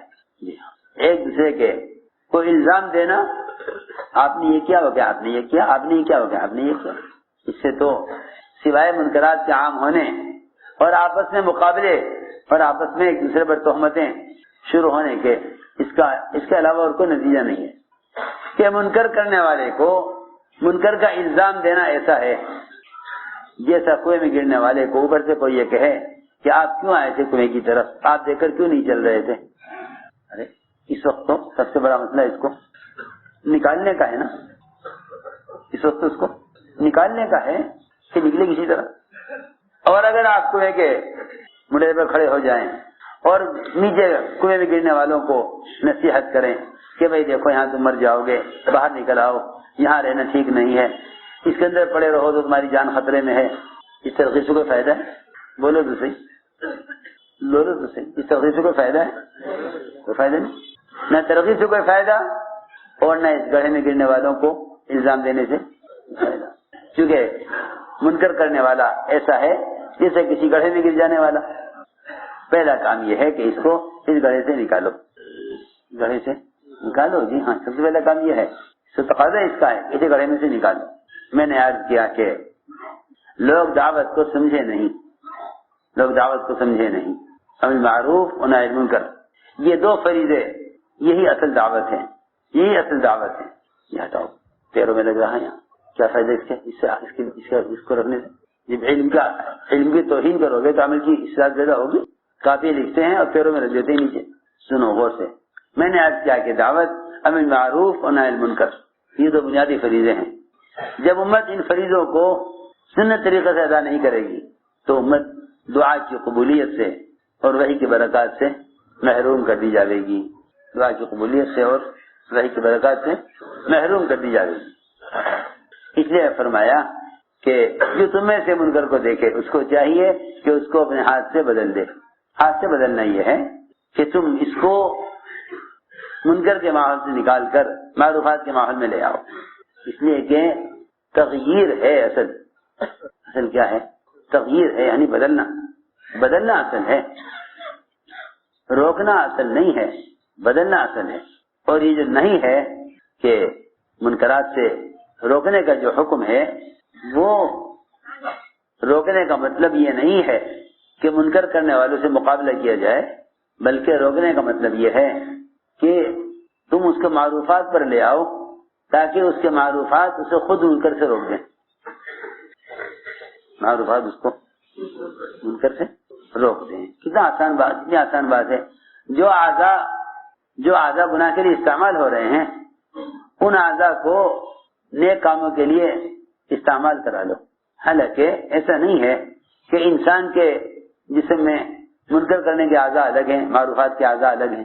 انسان کے بدن میں منکر کے اعضاء الگ ہیں، معروفات کے اعضاء الگ ہیں، ایسا نہیں ہے، بلکہ جو اعضاء منکرات معروفات کے لیے ہیں وہی اعضاء منکرات کے لیے بھی ہیں۔ آسان بات ہے۔ آنکھ ہے، حرام کو دیکھے تو منکر، حلال کو دیکھے تو نیکی۔ شرمگاہ ہے، حرام کے لیے استعمال ہو تو منکر، حلال کے لیے استعمال ہو تو اجر۔ صحابہ کو تعجب ہوا کہ یا رسول اللہ آپ کیا فرما رہے، ایک آدمی نے بیوی سے صحبت کرے اس کو اجر ملے گا؟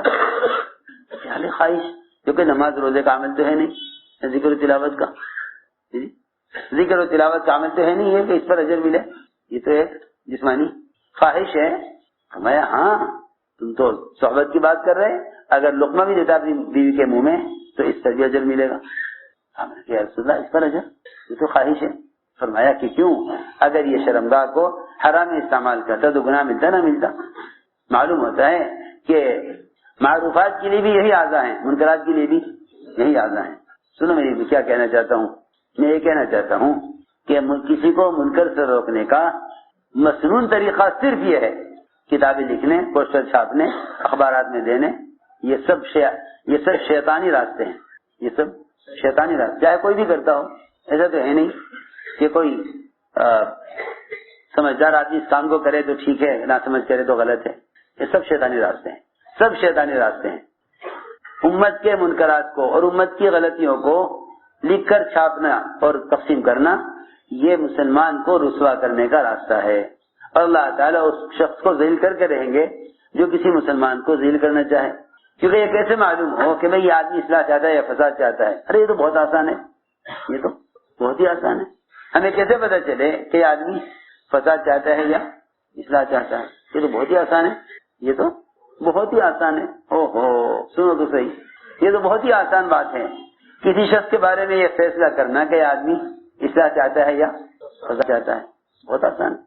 کہ اگر یہ غلطی کرنے والے سے ہی صرف جا کر کہے کہ آپ یہ ایسا نہ کریں، یہ غلط ہے، صرف غلط کرنے والے سے جا کر کہے تب تو یہ اصلاح کرنے والا ہے، اور اگر اس کے علاوہ کوئی دوسرے سے کہہ رہا ہے کہ فلاں یہ کر رہا ہے تو پھر یہ آدمی فسادی ہے، پھر یہ آدمی فساد چاہتا ہے. منکر کرنے والے سے کہے تو مصلح ہے، اور دوسروں سے کہے جا کر تو فسادی ہے.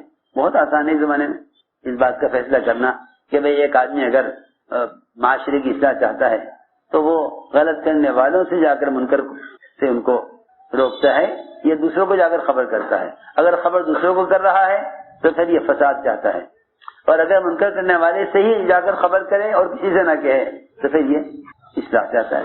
یہ آسان بات. لیکن اس زمانے میں عجیب حال ہے لوگوں کا کہ وہ منکر کرنے والوں سے تو جا کر بتاتے نہیں کہ آپ یہ نہ کریں. ہاں، وہ جا کر بتاتے نہیں کہ آپ یہ نہ کریں، دوسروں کو جا کے خبر کرتے ہیں کہ بھائی فلاں صاحب یوں کر رہے ہیں. ارے بھائی جو صاحب کر رہے تھے آپ ان سے کہتے نا جا کر. آپ تو غیبت کر کے اس زنا کرنے والے کے زنا سے زیادہ بڑے کام کے اندر مشغول ہیں، کیونکہ اللہ کے یہاں زنا کی توبہ تو ہے، غیبت کی توبہ نہیں ہے. اس نے تو وہ گناہ کیا جس سے اللہ اس کو معاف کر دیں. زنا کیا، اللہ زنا کو معاف کر دیں گے. آپ نے زنا کی خبر کی، آپ کی معافی اللہ کے یہاں نہیں ہے. تو کیوں بھائی؟ جس گناہ کی اللہ کے یہاں معافی ہو وہ گناہ زیادہ بڑا ہے، جس گناہ کی اللہ کے یہاں معافی نہیں ہے وہ گناہ زیادہ بڑا ہے. بتاؤ، سوچو. جس گناہ کی اللہ کے یہاں معافی، جس گناہ کی اللہ کے یہاں معافی ہے وہ زیادہ بڑا گناہ ہے، جس گناہ کی معافی نہیں ہے وہ زیادہ بڑا ہے. سیدھی بات ہے. جس گناہ کی اللہ کے یہاں معافی نہیں وہ گناہ زیادہ بڑا ہے. اور آپ جانتے ہیں صحیح حدیث میں ہے کہ غیبت زنا سے بڑا گناہ ہے، کیونکہ زنا کی اللہ کے یہاں معافی ہے، غیبت کی معافی نہیں ہے. غیبت کی معافی نہیں ہے، وہ گناہ زیادہ بڑا ہے جس گناہ کی معافی نہیں. تو میں نے عرض کیا کہ جو اعضاء انسان کے عبادت کے لیے ہیں وہی اعضاء گناہوں کے لیے ہیں. چنانچہ منکر سے کسی کو روکنے کی مسنون شکل، مسنون طریقہ یہ ہے، سنو میری بات، کسی کو منکر سے روکنے کا مسنون طریقہ یہ ہے کہ تم اس کے اعضاء کو عمل پر استعمال کرا لو. تم اس کے اعضاء کو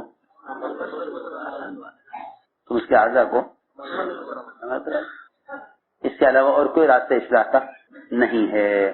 منکرات پر کتابیں چھاپنے سے اور منکرات پر بیانات کرنے سے منکرات ختم نہیں ہو سکتے. سیدھی بات. اگر کسی کو منکر سے بچانا چاہتے ہو اور منکر کے ماحول کو ختم کرنا چاہتے ہو تو ان کے اعضاء کو معروفات پر استعمال کر دو. ان کے اعضاء کو، میری بات توجہ سننی پڑے گی بہت، ان کے اعضاء کا استعمال معروفات پر لے آؤ. تو جو اعضاء منکرات کر رہے تھے وہ اعضاء کیا کرنے لگیں گے؟ معروفات. جو اعضاء گناہ کے کام کر رہے تھے وہی اعضاء کام کریں گے نیکیوں کے. اس سے زیادہ بڑھ کر منکر سے روکنے کی اس سے بہتر کوئی شکل نہیں ہے، کیونکہ یہی شکل ایک سنت طریقہ ہے، یہی شکل ایک مسنون طریقہ ہے. اور سنت طریقے کا تو قیامت تک کوئی متبادل لا نہیں سکتا. سنت کا طریقہ یہی ہے، سنت کا طریقہ یہی ہے کہ منکر کرنے والوں کو معروفات پر لے آؤ، کیونکہ معروفات کے اندر منکر کے روکنے کی سب سے بڑی طاقت ہے. معروفات سے بڑھ کر منکر سے روکنے والا اور کوئی راستہ نہیں ہے. میں نے اندازہ کیا اس زمانے میں مسلمانوں کی جتنی قوت منکر سے روکنے میں لگ رہی ہے اتنی قوت معروفات پر لانے میں نہیں لگ رہی. اور یہ الزام دینا کہ تبلیغ والے معروفات کا حکم کرتے ہیں منکر سے نہیں روکتے، حالانکہ دونوں کام برابر ہیں. انہیں پتہ ہی نہیں ہے بیچاروں کو کہ معروفات پر لانا ہی منکر سے روکنے کا واحد طریقہ ہے. منکر سے روکنے کے لیے منکر سے روکنا شرط نہیں ہے. ہاں، منکر سے باز آنا مقصود ہے. یہ منکر کرنے سے باز آ جائے یہ مقصود ہے. منکر کرنے والا منکر کے کرنے سے باز آ جائے، منکر کرنے والا منکر کے کرنے سے باز آ جائے یہ مقصود ہے. روکنا مقصود نہیں ہے، اس کا باز آ جانا مقصود ہے. وہ کیسے؟ کہ منکرات لوگوں کو محبوب ہو گئے ہیں، منکرات لوگوں کو محبوب ہو گئے. آپ اس کے محبوب جس کو برا کہیں گے وہ مقابلے پر آ جائے گا. تو کیا کریں کہ اس کو اگر منکر سے بچانا چاہتے ہو تو اس کے اعضاء کو معروفات پر لے آؤ. کسی آسان بات کہ منکر کرنے والے کے پاس جاؤ اور اس کو محبت سے سمجھا کر اس کو منکر کے ماحول سے نکال لاؤ اور اسے لا کر مسجد میں اس سے نماز ادا کروا دو. کیونکہ اللہ کا فیصلہ ہے قرآن میں کہ نماز ہی ایک ایسا عمل ہے جو تمام منکرات سے روک دے گا. کیوں بھائی؟ یہ تو نہیں ملتا کہ منکرات پر بیانات ہوں تو منکر سے رک جائے گا. یہ ضرور ملتا ہے کہ معروفات پر آ جانا منکرات سے روک دے گا. منصوص ہے یہ بات، منصوص ہے، قرآن میں ہے کہ معروفات کے اندر منکرات سے روکنے کی قوت ہے. معروفات میں منکرات سے روکنے کی قوت ہے، لیکن لوگ منکر کرنے والوں کو منکر سے روکنے پر جو طاقت لگا رہے ہیں اس کی آدھی قوت بھی معروفات پر لانے کے لیے صرف نہیں ہو رہی. اس لیے ماحول بگاڑ کی طرف جا رہا ہے. لوگ بیچارے سمجھتے ہیں کہ انہیں بیچاروں کو منکرات کی خبر نہیں اس لیے کر رہے ہیں، تو لوگ منکرات کے بیان کرنے لگے. کیا کرنے لگے؟ منکرات کے بیان کرنے لگے. حالانکہ امت میں بے دینی جہالت کی وجہ سے نہیں ہے، امت میں بے دینی علم کے باوجود ہے. آپ دیکھیں بے شمار حدیثیں ملیں گی. ایک صحابی نے عرض کیا کہ فلاں آدمی چوری کرتا ہے، نماز پڑھتا ہے، فرمایا نماز چوری سے روک دے گی. ایک چور سے چوری ہو گئی، آپ نے کہا مسجد کے ستون سے باندھ دو، چور کو مسجد کے ستون سے باندھ دو. عمل کے ماحول میں رہنا اس کے دل میں چوری کی نفرت پیدا کر دے گا. اس کے دل میں چوری کی نفرت. میں نے ساری بات یہ سمجھانے کے لیے عرض کیا تھا کہ اصل دعوت ہے، اور دعوت یہ نہیں کہ آپ کسی بھی طریقے سے دعوت دیں، ہرگز نہیں. یہ اس زمانے کی غلط سوچ ہے کہ دعوت کا کوئی مخصوص طریقہ نہیں ہے اور دعوت کوئی متعین طریقہ نہیں ہے. ہر زمانے کے اعتبار سے دعوت کا کام، زمانے کے اعتبار سے ایسا نہیں ہے، بلکہ دعوت کی حقیقت کو سمجھنے کے لیے ہمیں پلٹ کر سب کو اجتماعی طور پر صحابہ کرام کے زمانے کی طرف اور محمد صلی اللہ علیہ وسلم کے طریقہ محنت کی طرف جانا پڑے گا. اس کے علاوہ کوئی راستہ نہیں ہے. اس کے علاوہ کوئی راستہ نہیں. اس کے علاوہ کوئی راستہ نہیں ہے. یہ نہیں کہہ سکتے کہ میں آج زمانے کے اعتبار سے اس وقت جو طریقہ ہو وہ اختیار کر لو. یہ تو حماقت کی سوچ ہے کہ وہ اس زمانے کا طریقہ تھا، یہ زمانے کا طریقہ ہے. بالکل نہیں، بالکل نہیں. دعوت کا تو قیامت تک وہی طریقہ رہے گا جو طریقہ محمد صلی اللہ علیہ وسلم اور آپ کے صحابہ کا رہا ہے. لوگ کہتے ہیں تو دین مقصود ہے. کیا مقصود ہے؟ لوگ کیا کہتے ہیں؟ تو دین مقصود ہے نا. تو دین جس طرح بھی آ جائے اس کے لیے کیا ضروری ہے کہ تبلیغ کا ہی کام ہو. دین مقصود ہے، کسی بھی طرح آ جائے. ارے سنو میں کیا کہہ رہا کہ دین مقصود ہے، کہ ہاں بے شک دین مقصود ہے، مگر اس دین کو دنیا میں قائم کرنے کے لیے جس طرح دین مقصود ہے اسی طرح خدا کی قسم صحابہ کرام کا طریقہ محنت مقصود ہے. یہ نہیں کہا جا سکتا کبھی بھی کہ دین مقصود ہے، طریقہ کوئی سا بھی ہو. میں سوال کرتا ہوں، دانت صاف کرنا مقصود ہے، آپ چاہو برش کر لو، چاہو مسواک کر لو. کیونکہ مقصود کیا ہے؟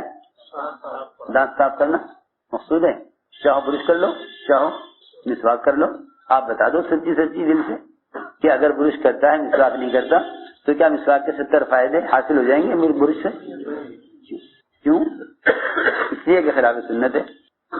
سوچو کوئی کہنے لگے کہ بھئی مسواک اس زمانے کا طریقہ ہے، برش اس زمانے کا طریقہ ہے. مسواک اس زمانے کا طریقہ ہے اور برش اس زمانے کا. برش بھی مسواک کی طرح، برش مسواک کی طرح ہے، مسواک بھی برش کی طرح ہے. پہلے زمانے میں یہ چیزیں نہیں تھی، اس زمانے پیدا ہوئی ہیں. لہذا اس زمانے میں مسواک ہوتی تھی، اس زمانے برش ہوتا ہے. کیونکہ مقصد کیا ہے؟ مقصد کیا ہے کہ دانت صاف ہو جائے. نہیں، صرف دانت صاف کرنا مقصود نہیں ہے، سنت کے طریقے پر صاف کرنا مقصود ہے. ہماری بات سمجھ میں آتی ہے؟ ہاں، یہ شیطان کا دھوکہ ہے کہ بھئی اس زمانے کا طریقہ ہوتا ہے، اس زمانے کا طریقہ یہ ہے. جب وضو کا ایک جز مسواک، قیامت تک کوئی اس کا بدل نہیں لا سکتا. کیونکہ جو آدمی مسواک کے ساتھ وضو کر لیتا ہے اس کی نماز کا درجہ اور اجر بڑھ جاتا ہے. بلکہ صحیح حدیث میں ہے کہ اگر مسواک کر کے کوئی آدمی تلاوت کرتا ہے تو فرشتہ منہ سے منہ لگائے رکھتا ہے اور تلاوت کرنے والے سے کہتا ہے ایک آیت اور پڑھ لے، ایک آیت اور پڑھ لے، ایک آیت اور پڑھ لے. معلوم ہوتا ہے کہ مسواک کی وجہ سے آدمی کے عمل میں اور ذکر اور تلاوت میں فرشتہ بھی زیادتی چاہتا ہے. تو میں نے عرض کیا کہ وضو کا ایک جز مسواک جس کے بغیر وضو ہو سکتا ہے، جس کے بغیر وضو ہو سکتا ہے. اگر کوئی آدمی وضو کر رہا ہے مسواک نہیں ہے تو فرمایا کہ ہاں کم سے کم دانتوں پر انگلی پھیل لے، لیکن وضو ہو جائے گا، نماز ہو جائے گی. تو اب سوچنے کی بات یہ ہے کہ جو مسواک جو وضو میں فرض اور واجب نہیں ہے، سنت ہے، جب یہ سنت مسواک کا قیامت تک کوئی بدل نہیں لا سکتا، قیامت تک کوئی اس کا بدل نہیں لا سکتا، تو اس کام کے لیے جو کو بھیجا گیا ہے دعوت اللہ، اس کے طریقے کا متبادل کیسے ہو سکتا ہے؟ اس کے طریقے کا متبادل کیسے ہو سکتا ہے؟ آپ یہ کہیں کہ ہاں اس زمانے میں تو چل پھر کے دعوت دی جاتی تھی، کیونکہ آلات ذرائع نشر و اشاعت کے مختلف قسم کے نیٹ اور چینل نہیں ہوا کرتے تھے. اس زمانے میں یہ طریقہ، زمانے کا وہ طریقہ تھا. سب جہالت کی سوچ ہے، سب جہالت کی سوچ ہے. یہ سارے آلات اور ذرائع اپنے اندر رواج کی ظلمتیں لیے ہوئے ہیں، اور یہ سارے طریقے سنت کے نور سے بالکل خالی ہیں، سنت کے نور سے بالکل خالی ہیں. یہ شیطان کا دھوکہ ہے کہ دین کی آواز پہنچانے کے لیے چیزوں کا استعمال کرو تاکہ آواز پہنچ جائے. ہمارے ایسا فرماتے تھے، آواز کا پہنچانا کام نہیں ہے، دین کی دعوت کو لے کر پھرنا کام ہے. یہ زمانے کے لوگوں کو دھوکہ لگا ہے کہ ان آلات کا استعمال کرو تاکہ دین سہولت سے پہنچ جائے. حالانکہ علم اور عمل پر لانے کے لیے اپنے ماحول سے نکالنا، خود اپنے ماحول سے گلنا، یہی اصل سنت ہے. یہ اصل سنت ہے کہ علم پہنچانے کے لیے بھی اپنے ماحول سے نکلو اور علم سیکھنے کے لیے بھی اپنے ماحول سے. ایک صاحب نے لکھا ہے عمر کو خط کہ مجھے علم لکھ کر بھیج دیجیے مدینے سے، مجھے علم لکھ کر بھیج دیجیے. عمر نے جواب میں لکھا، علم لکھ کر بھیجنے کی چیز نہیں ہے. علم لکھ کر بھیجنے کی چیز، اب تو سارا علم خط و کتابت میں آ کر رہ گیا. نہ علماء کی صحبت، نہ علماء کی ضرورت، نہ اس کے لیے اپنے وطن کو چھوڑ کر عمل کے علم کے ماحول میں آنا. کیا ضرورت ہے جب سارا علم موجود ہے مشینوں پر، آلات پر؟ کیا ضرورت ہے آپ کو اس کی؟ آپ تو دنیا میں لگیں، تجارت کریں، اور رہا علم یہاں سے لے لیں. اگر عمل کی استعداد معلومات سے حاصل ہو جاتی تو ساری دنیا کے مسلمان پورے دن پر قائم ہوتے. طلب علم کے لیے یہ اللہ کے مخلوق کی، معصوم مخلوق کی دعاؤں سے محروم. طلب علم کے لیے ہجرت نہ کرنے کی وجہ سے اور طلب علم کے لیے سفر نہ کرنے کی وجہ سے یہ اللہ کی معصوم مخلوق کی دعاؤں سے محروم. یہ صحیح حدیث ہے کہ جو آدمی طلب علم کے لیے قدم اٹھاتا ہے ساری مخلوق سمندر کی مچھلیاں تک اس کے لیے وہی نہیں رہے. حدیث اس کے لیے دعا کرتی. اب کیا ضرورت ہے اس کی کہیں چل کے جانے کی؟ جی ہاں، علم کہاں کہ جہاں چاہو لے لو، جہاں سے چاہو لے لو. نہ اس کے لیے ہجرت اور نہ اس کے علماء کی صحبت. کیا ضرورت ہے؟ حضرت عمر نے جواب میں لکھا کہ علم لکھ کر بھیجنے کی چیز نہیں ہے. آپ اگر علم طلب کرنا چاہتے ہیں تو آئیں مدینہ منورہ میں، یہاں علماء کے پاس رہیں، علماء کی صحبت میں رہ کر علم حاصل کریں. یہ جواب میں لکھا. میں نے عرض کیا کہ دعوت کو سمجھنا چاہیے کہ دعوت کیا ہے. دعوت حضور اکرم صلی اللہ علیہ وسلم اور آپ کے صحابہ کا طریقہ محنت ہے.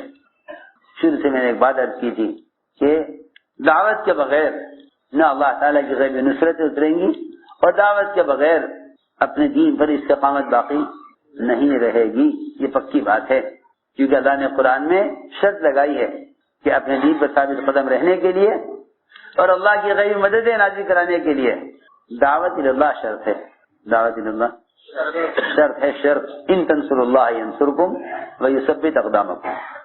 یہ دو چیزیں ہیں بہت اہم، یہ دو چیزیں بہت اہم ہیں. ان تنصر اللہ ینصرکم ویثبت اقدامکم. اگر تم اس کے دین کا مددگار ہو تو وہ تمہاری مدد کرنے والا ہے باطل کے خلاف، اور تمہارے قدموں کو دین پر جمانے والا ہے. اگر سارا باطل مجتمع ہو کر ایک سنت کے مقابلے پر آ جائے اور مسلمان کو ایک سنت سے روکنا چاہے تو باطل کی ہلاکت کے لیے کافی ہے. یہاں مسلمانوں کے فرائض اور ان کے شرعی احکام وہ خطرے پڑے ہوئے ہیں. دن رات یہ سوچتے رہتے ہیں مسلمان کہ اگر حکومت فلاں کی ہو گئی تو اسلام کا کیا ہوگا. ہائی کسی عجیب بات ہے. یہ مسلمانوں کا حال ہے.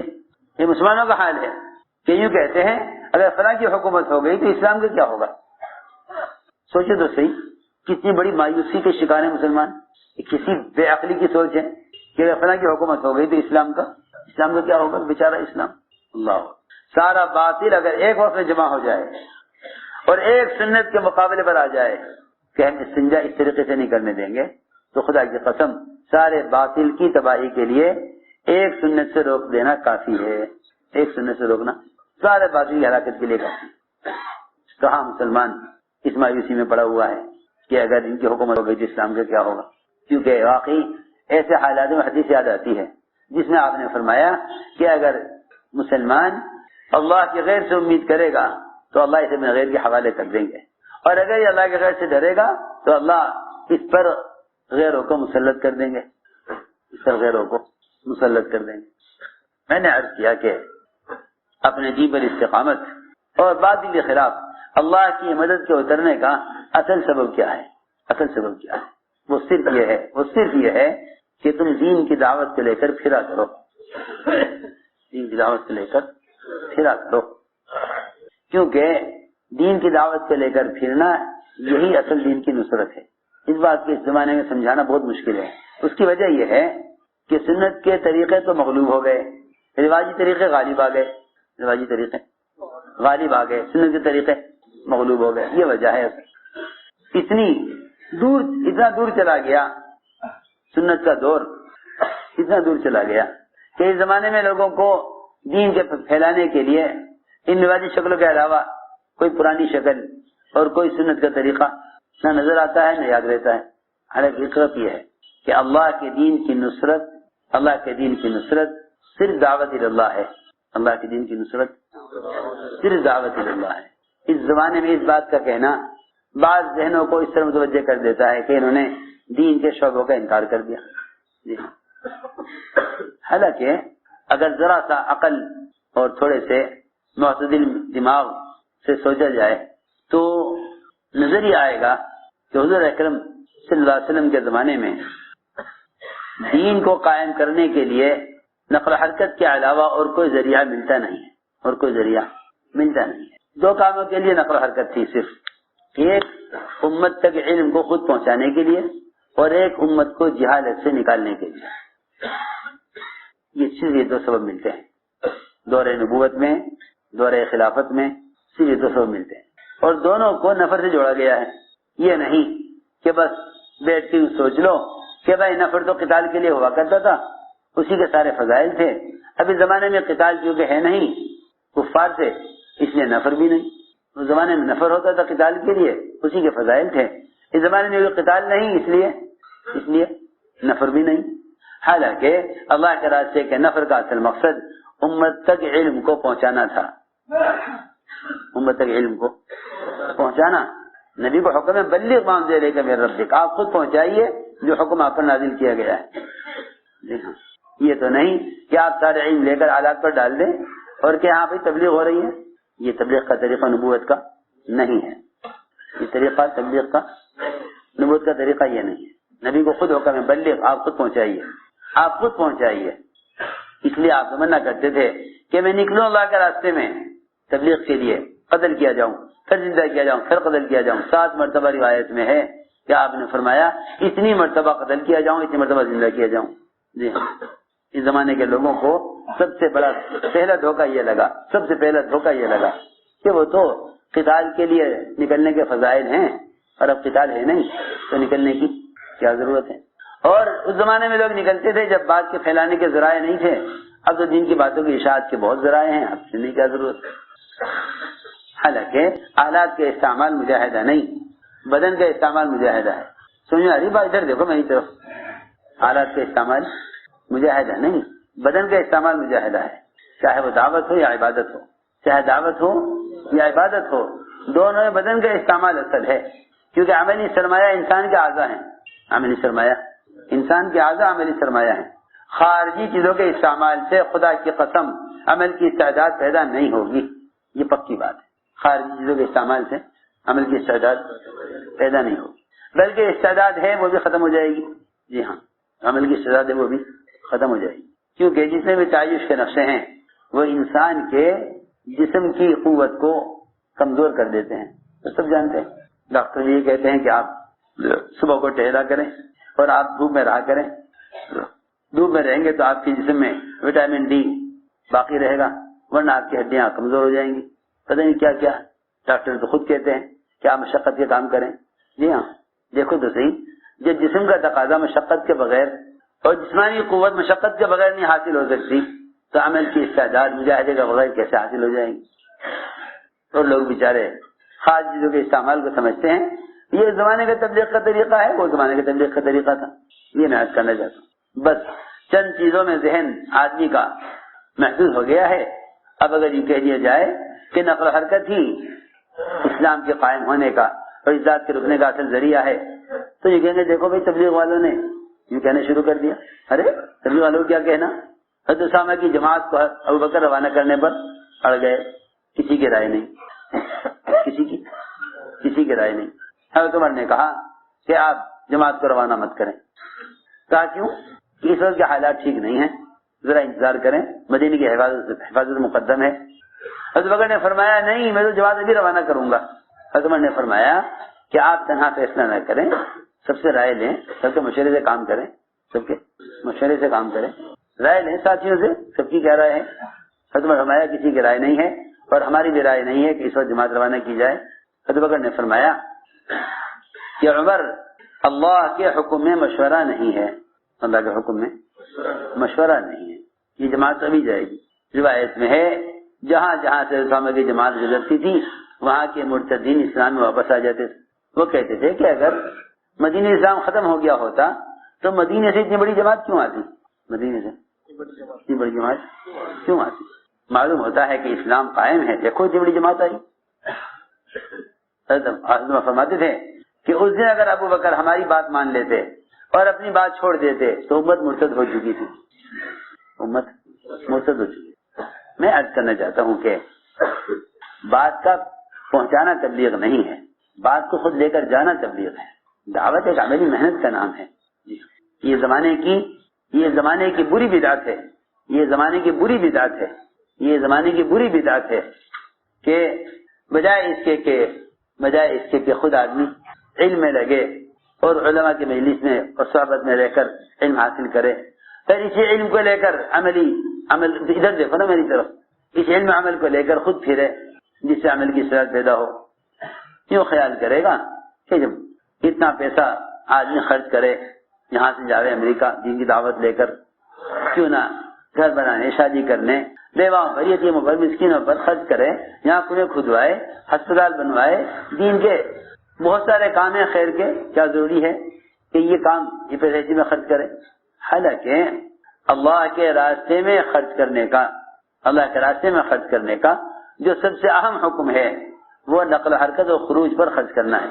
کیونکہ مسلمانوں پر تو مال غیر مسلم بھی خرچ کر دیں گے, لیکن غیر مسلم اسلام پر خرچ نہیں کرے گا.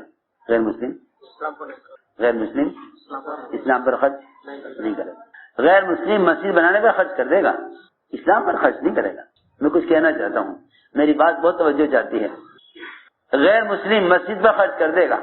ایک علاقے میں مسجد بن رہی تھی, غیر مسلم نے کہا بھائی میری زمین بنے گی, یہ زمین دے رہا, اس نے زمین دے دی. پھر آیا کہ نہیں دی, یہ تو بڑا نیک کام ہے, اچھا کام ہے, لوہا سیمنٹ پتھر سب میں دوں گا. لوگوں نے کہا بھائی یہ تو ممکن نہیں ہے. کس نے کہا نہیں تو نیک کام ہے. بہرحال اس مشرک کا غیر مسلم کا جذبہ کہ مسجد ہم بنوائیں گے, یہ دین کی نصرت, اسلام کی نصرت نہیں ہے. غربا پر سردیوں میں کمبل تقسیم کرا دینا اور گرمیوں میں سننے پائیں گے انتظام کر دینا, کہیں کنواں کھلوا دینا, یہ سب مسلمان کی نصرت ہے, اسلام کی نصرت نہیں. یہ سب مسلمان کی نصرت ہے, اسلام کی نصرت نہیں. اس زمانے کے مسلمانوں کو یہ سب سے بڑا دھوکہ لگا کہ خیر کے کاموں میں, مسلمانوں کی ضروریات میں مال خرچ کرو, بس یہ مال خرچ کرنے میں یہی اللہ کا راستہ ہے, یہی اللہ کا راستہ ہے, یہ اللہ کے راستے میں خرچ کر رہے. حالانکہ میں یقین سے کہہ سکتا ہوں کہ خیر کی راہوں میں مال خرچ کرنے سے ہدایت نہ ملے گی. خیر کی راہوں میں مال خرچ کرنے سے ہدایت نہ ملے گی. کیوں؟ اس لیے کہ ہدایت کا ملنا تو علم کا حاصل کرنا ہے. خیر کی راہ مال خرچ کرنے سے ثواب مل سکتا ہے. یہ وجہ ہے کہ بہت سے مالدار علم سے بالکل جاہل اور عمل سے بالکل غافل, وہ سمجھتے ہیں کہ ہمارا اتنا مال خیر کی راہ میں خرچ کر دینا بس یہ ہمارے عمل کا بدل ہے. آپ سوچئے ایک آدمی مسجد بنوا دے, نماز نہ پڑھے, کیا اس کو مسجد کا بنا دینا اور 1000 آدمیوں کا مسجد نماز پڑھ لینا اس کو نماز چھوڑنے کے عذاب سے بچا لے گا؟ کیوں بھائی, اس سے لوگوں کے نماز کے انتظام تو کر رہا ہوں نا. اللہ تعالیٰ میرے اس مال خرچ کرنے پر یا میرے مسلمانوں کے لیے مسجد بنانے پر مجھے نماز کی چھوڑنے کے عذاب سے بچا دے گا؟ ہو ہی نہیں سکتا, یہ ممکن ہی نہیں ہے. تو جب مسجد جیسا نیک عمل نماز چھوڑنے کے عذاب سے نہیں بچا سکتا, تو جو دوسرے مال خرچ کرنے کے راستے ہیں, بیواؤں پر, یتیموں پر, مسکینوں پر, یتیم خانہ تعمیر کرانے پر, مفت کا ہسپتال مسلمانوں کے لیے بنا دینے پر, یہ سارے جتنے بھی رفاہی کام ہیں مسلمانوں کی ضرورت کے لیے, ان ساری ضروریات میں خرچ کر دینا, یہ آدمی کو دیندار کیسے بنا سکتے ہیں؟ بہت آسان سی بات ہے. اس پر اجر مل سکتا ہے بشرطے کے مخلص ہو، بشرطے کے مخلص ہو۔ دوسری بات یہ بھی ہے کہ ان ساری چیزوں پر آخرت میں اجر جو ملے گا وہ عمل کی وجہ سے ملے گا، ورنہ اللہ تعالیٰ ایسے مسلمانوں کو جو عمل سے غافل ہوں اور خیر کا مال خرچ کریں، ایسے مسلمانوں کو غیروں کی طرح دنیا میں دے کر نمٹائیں گے۔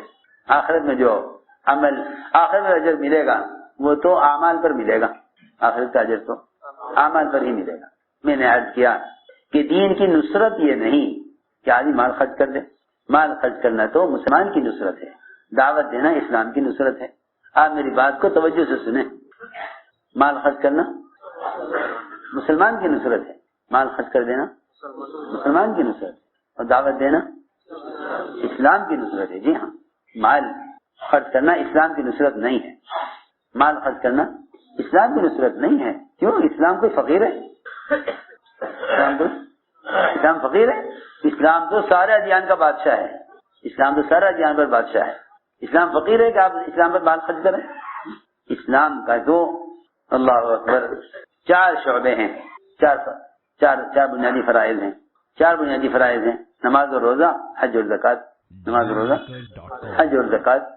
اس میں 2 عبادتیں مالی ہیں، زکوٰۃ اور حج، سب پر فرض نہیں ہے، سب پر فرض نہیں ہے، حج اور زکوٰۃ سب پر فرض نہیں ہے۔ ہمیں مالی نہیں دیا تو حج بھی نہیں، زکوٰۃ بھی نہیں۔ نماز اور روزہ سب پر فرض ہے، نماز اور روزہ سب پر فرض ہے، اس لیے کہ جسمانی عبادت ہے، دیکھیے جسمانی عبادت ہے، نماز اور روزہ سب پر فرض ہے۔ ننگے آدمیوں کو نماز کا طریقہ بتایا ہے، یہ نہیں کپڑے نہیں تو نماز نہیں پڑھ سکتے، کہ نہیں ننگے ہیں تب بھی نماز پڑھو، بھوکے ہیں کہ بھوکے ہو تب بھی روزہ رکھو، روزہ تو رکھنا بھوکے ہو، بھوکا رہنا ہے روزہ رکھنا ہے، کہ بھوکے ہیں تب بھی روزہ رکھو، کیونکہ جسمانی عبادت ہے۔ اس لیے میں نے عرض کیا کہ مال کا خرچ کرنا یہ مسلمان کے لیے ہے، لیکن اسلام کے لیے تو دعوت اللہ، لوگوں کو دعوت دے کر اللہ کے فرائض کی طرف لاؤ، دعوت دے کر اللہ کے فرائض کی طرف لاؤ، اللہ کے فرائض کی طرف لاؤ لوگوں کو دعوت دے کر۔ تو اس کو میں نے عرض کیا تھا کہ اللہ کی غیبی مدد ہے اور دین پر استقامت، اللہ نے اس کو دعوت کے ساتھ جوڑا ہے۔ ان تنصروا اللہ ینصرکم ویثبت اقدامکم، اللہ تمہارے قدموں کو جما دیں گے اسلام پر، بڑی بڑی بادشاہتیں فیل ہو جائیں گی تمہیں اسلام سے ہٹانے میں۔ عبداللہ بن حذافہ کو جب بادشاہ نے یہ کہا، روم کے بادشاہ نے، کہ تم نصرانی ہو جاؤ، آدھا ملک لے لو، کہاں آدھا ملک، سارے دنیا کے بادشاہت بھی ملے تو میں دین نہیں چھوڑوں گا۔ دین کا چھوڑنا صحابہ کے زمانے میں یہ نہیں تھا کہ بھائی چلو 2-4 باتیں ان کی مان لو، 2-4 اپنی منوا لو، اس طرح مل جل کے کام کر لو۔ وہاں دین کے ایک حکم کو چھوڑ دینا، سارے دین کو چھوڑ دینا تھا، وہاں یہ بات نہیں تھی کہ بھئی چلو ان کی ایک بات مان لو، نہیں۔ بادشاہ عاجز آ گیا، حذیفہ نے کہا تیری پوری بادشاہت، عرب کی ساری بادشاہتیں ملیں مگر میں اپنا دین نہیں چھوڑوں۔ بادشاہ نے کہا میں تمہیں قدر کروں، کرو قدر۔ اوہو، اللہ نے جو جان دی ہی اسی راستے کے لیے تھی، اس کو بچاویں اس راستے سے، کہ ہم تیار ہیں قدر کے لیے، قدر کے لیے تیار ہیں لو، جس طرح چاہو کرو۔ میں عرض کر رہا تھا یہ استعداد مدد کیوں ختم ہوئی؟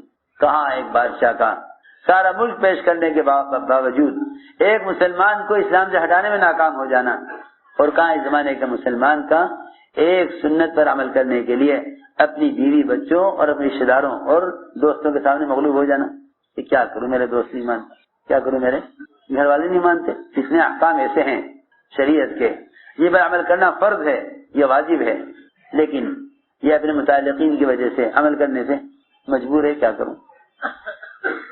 میں اس لیے عرض کر رہا ہوں کہ اللہ نے دعوت میں یہ غیبی نصرت رکھی ہے، اللہ تعالی دعوت دینے والے کو باطل کے مقابلے میں دین پر جمائیں گے، اور باطل کو مغلوب کرنے کے لیے غیبی مدد لاویں گے، باطل کو مغلوب کرنے کے لیے غیبی مدد لاویں گے۔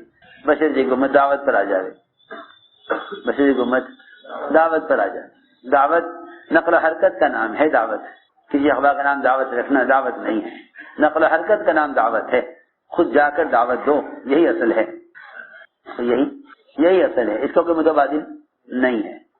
وہ تو جب سنتوں سے مناسبت نہیں رہتی تو آدمی کو ان کے اپنے زمانے کے رواجی طریقے اچھے لگتے ہیں، جب سنت سے مناسبت نہیں رہتی، جب سنت سے مناسبت نہیں رہتی تو انہیں اپنے زمانے کے طریقے اچھے لگتے ہیں جب سنت سے مناسبت نہیں رہتی. اس لیے دوستو عزیزوں، سنت یہی ہے کہ اپنے دین کی دعوت کو لے کر پھرو. اس لیے کہ مسلمان عمل کو لے کر نہیں پھرے گا. اے بھائی سو رہے ہیں بیٹھ، اگر مسلمان عمل کو لے کر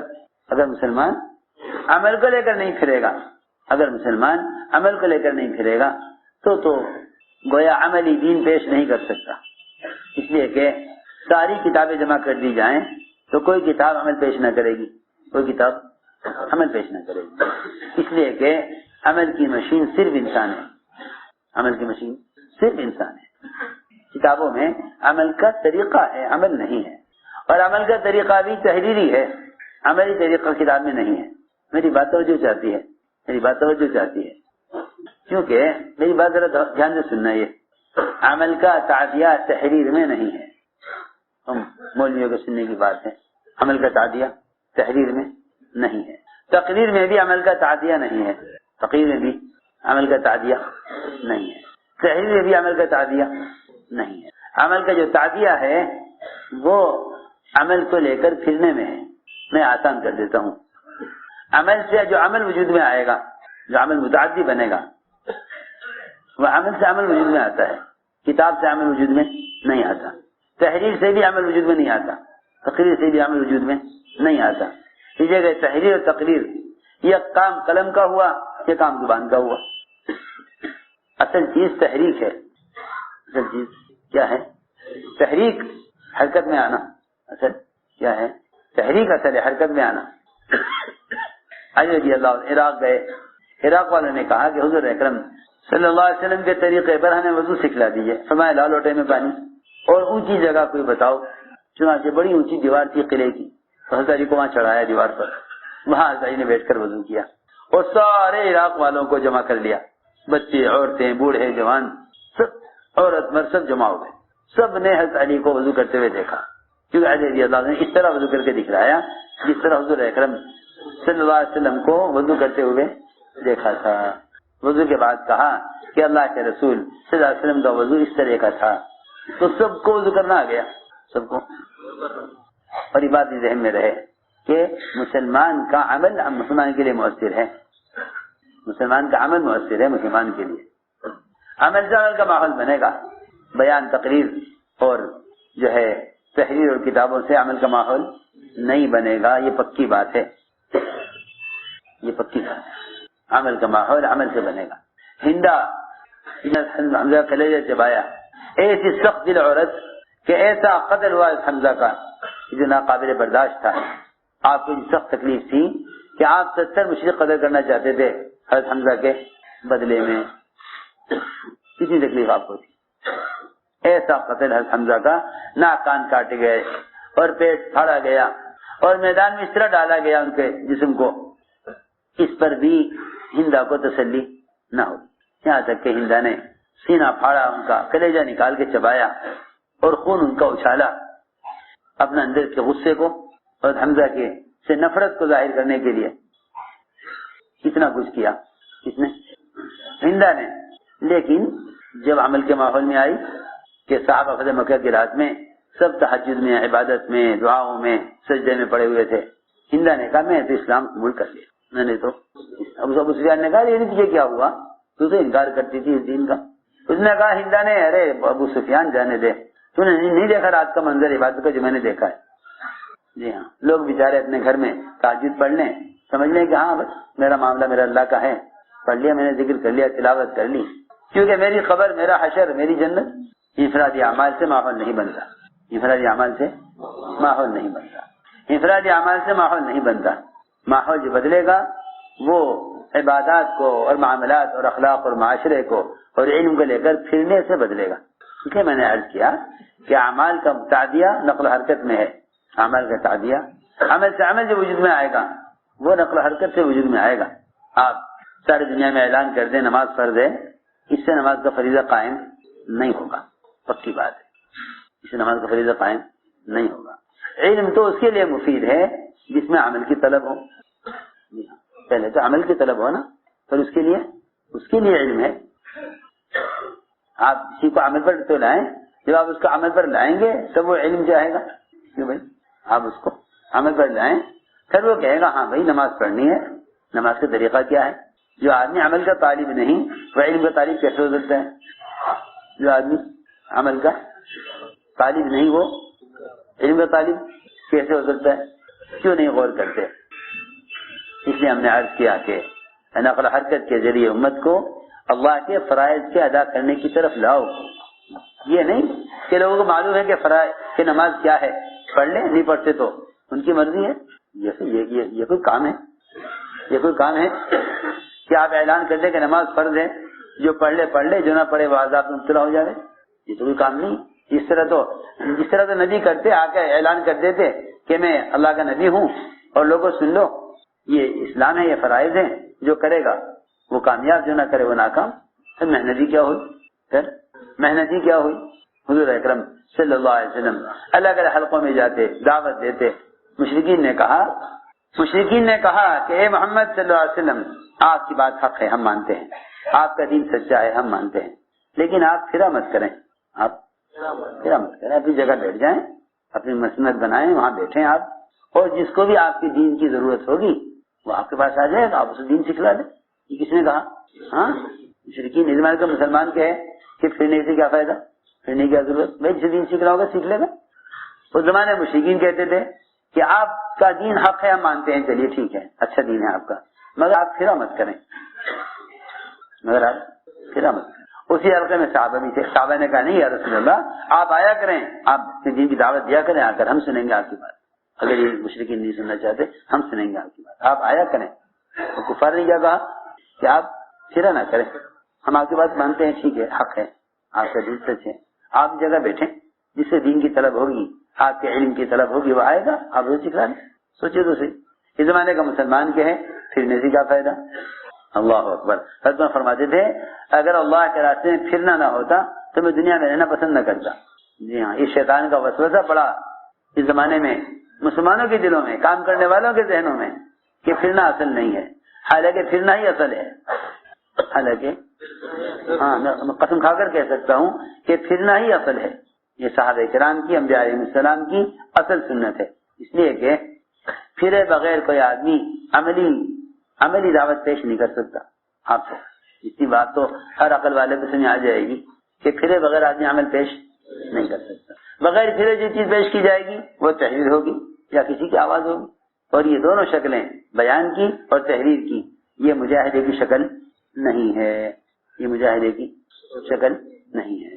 آپ آوازیں پہنچائیں یہ مجاہدے کی شکل نہیں ہے. آپ تحریر لکھ کر چھاپ کر ساری دنیا میں تقسیم کر دیں یہ مجاہدے کی شکل نہیں ہے. اور یہ دونوں طریقے نبوت کے زمانے میں نہیں ملتے. ایک ہی طریقہ ملتا ہے مجاہدے کا کہ آپ اپنے دین کو لے کر حرکت میں آئیں اور خود جا کر دعوت دیں, خود جا کر دعوت دیں. مجاہدے کی ایک شکل ہے, صرف مجاہدے کی یہ ایک ہی شکل ہے.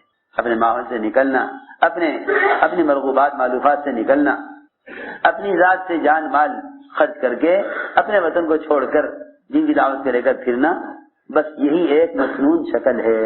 باقی سارے طریقے بات کے ہیں.